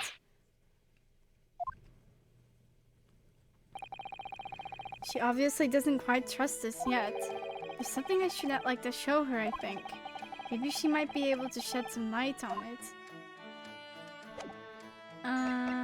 What was it? Oh, wait. This is the diary of my best friend who passed away. His diary? Yes, and he wrote in last night before he died. Something a little unusual. It reads, 1:23 a.m. I can hear a faint whistling sound. And then a few minutes later, 1:35 a.m. What looks like some sort of speckled band is dangling from the ventilator grill. A speckled band? I don't understand. Strange, isn't it? But the ventilator he mentioned joins this cabin, you see. It's up there on the wall. In other words, this cabin and the victim's cabin are connected together. Oh! Miss Pavlova? Has something occurred to you? Does the speckled band the victim mentioned mean something to you? Or the whistling sound, perhaps? No. I don't know anything. Oh.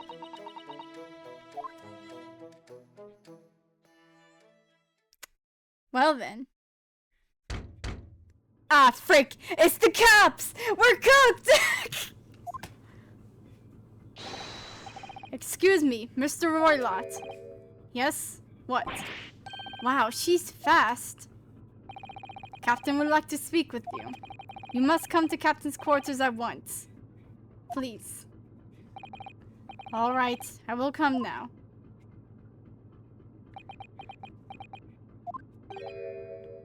What? You must leave. Now. Oh no, it's fine. Don't mind us. Yes, please don't worry yourself, Mr. Roylott. Get out! The pastor said out, or you want me to throw you out. It looks like we'll have to leave investigating this cabin till later.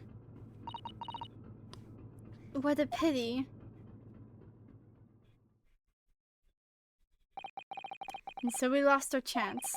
Having still not managed to investigate Miss Pavlova's cabin, we were unceremoniously chased out. That's to say, we were quite literally picked up and thrown into the passageway outside. Jeez, man. To be continued. Yeah, that's where I'm gonna end it.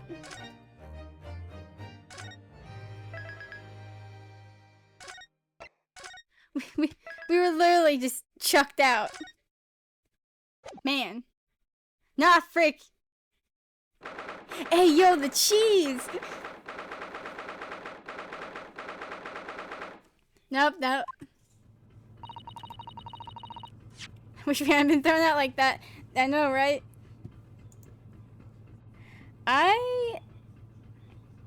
Yeah, okay, yeah, I said that like, I will only stream for like 3 hours. At least. How long? Yeah, okay, yeah, this is a good stopping point, yeah. Yeah, I did went back onto Hollow Knight to try to get some freaking, like, I got myself out of the pit in Hollow Knight. And freaking, like, went around trying to get money so, like, I can actually buy stuff, because I need stuff, so. So, next stream, like, I'll be able to, like, buy some things from the shop. Or actually, no, I'm gonna buy that freaking lantern, because I've been needing that to get into those dark places. Yeah, so, next stream would be, like, freaking, Hollow Knight, and then it's gonna be a back and forth between Hollow Knight and, Ace Attorney. Trip, like, if you're still, are you still here?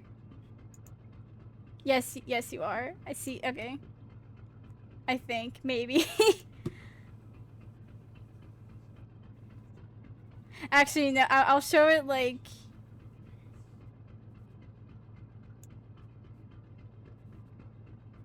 Actually, I'll, like, send it or something.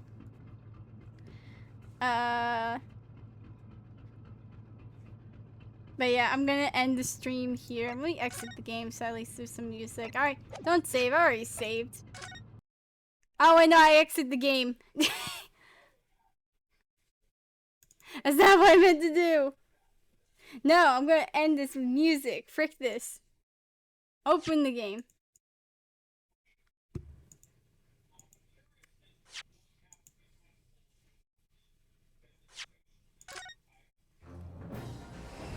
Oh, you get to see the intro. We're back in the freaking room again! Ha. Yeah, okay, I'm gonna end the stream here. See y'all next time for, like, Hollow Knight. And I'll especially see y'all next time for the next case for this. Frick this. This Valentine's Day sucks. Kazuma freaking died. Tis a sad day. VC? Wait, what? VC, please? Like, wait. After I end stream?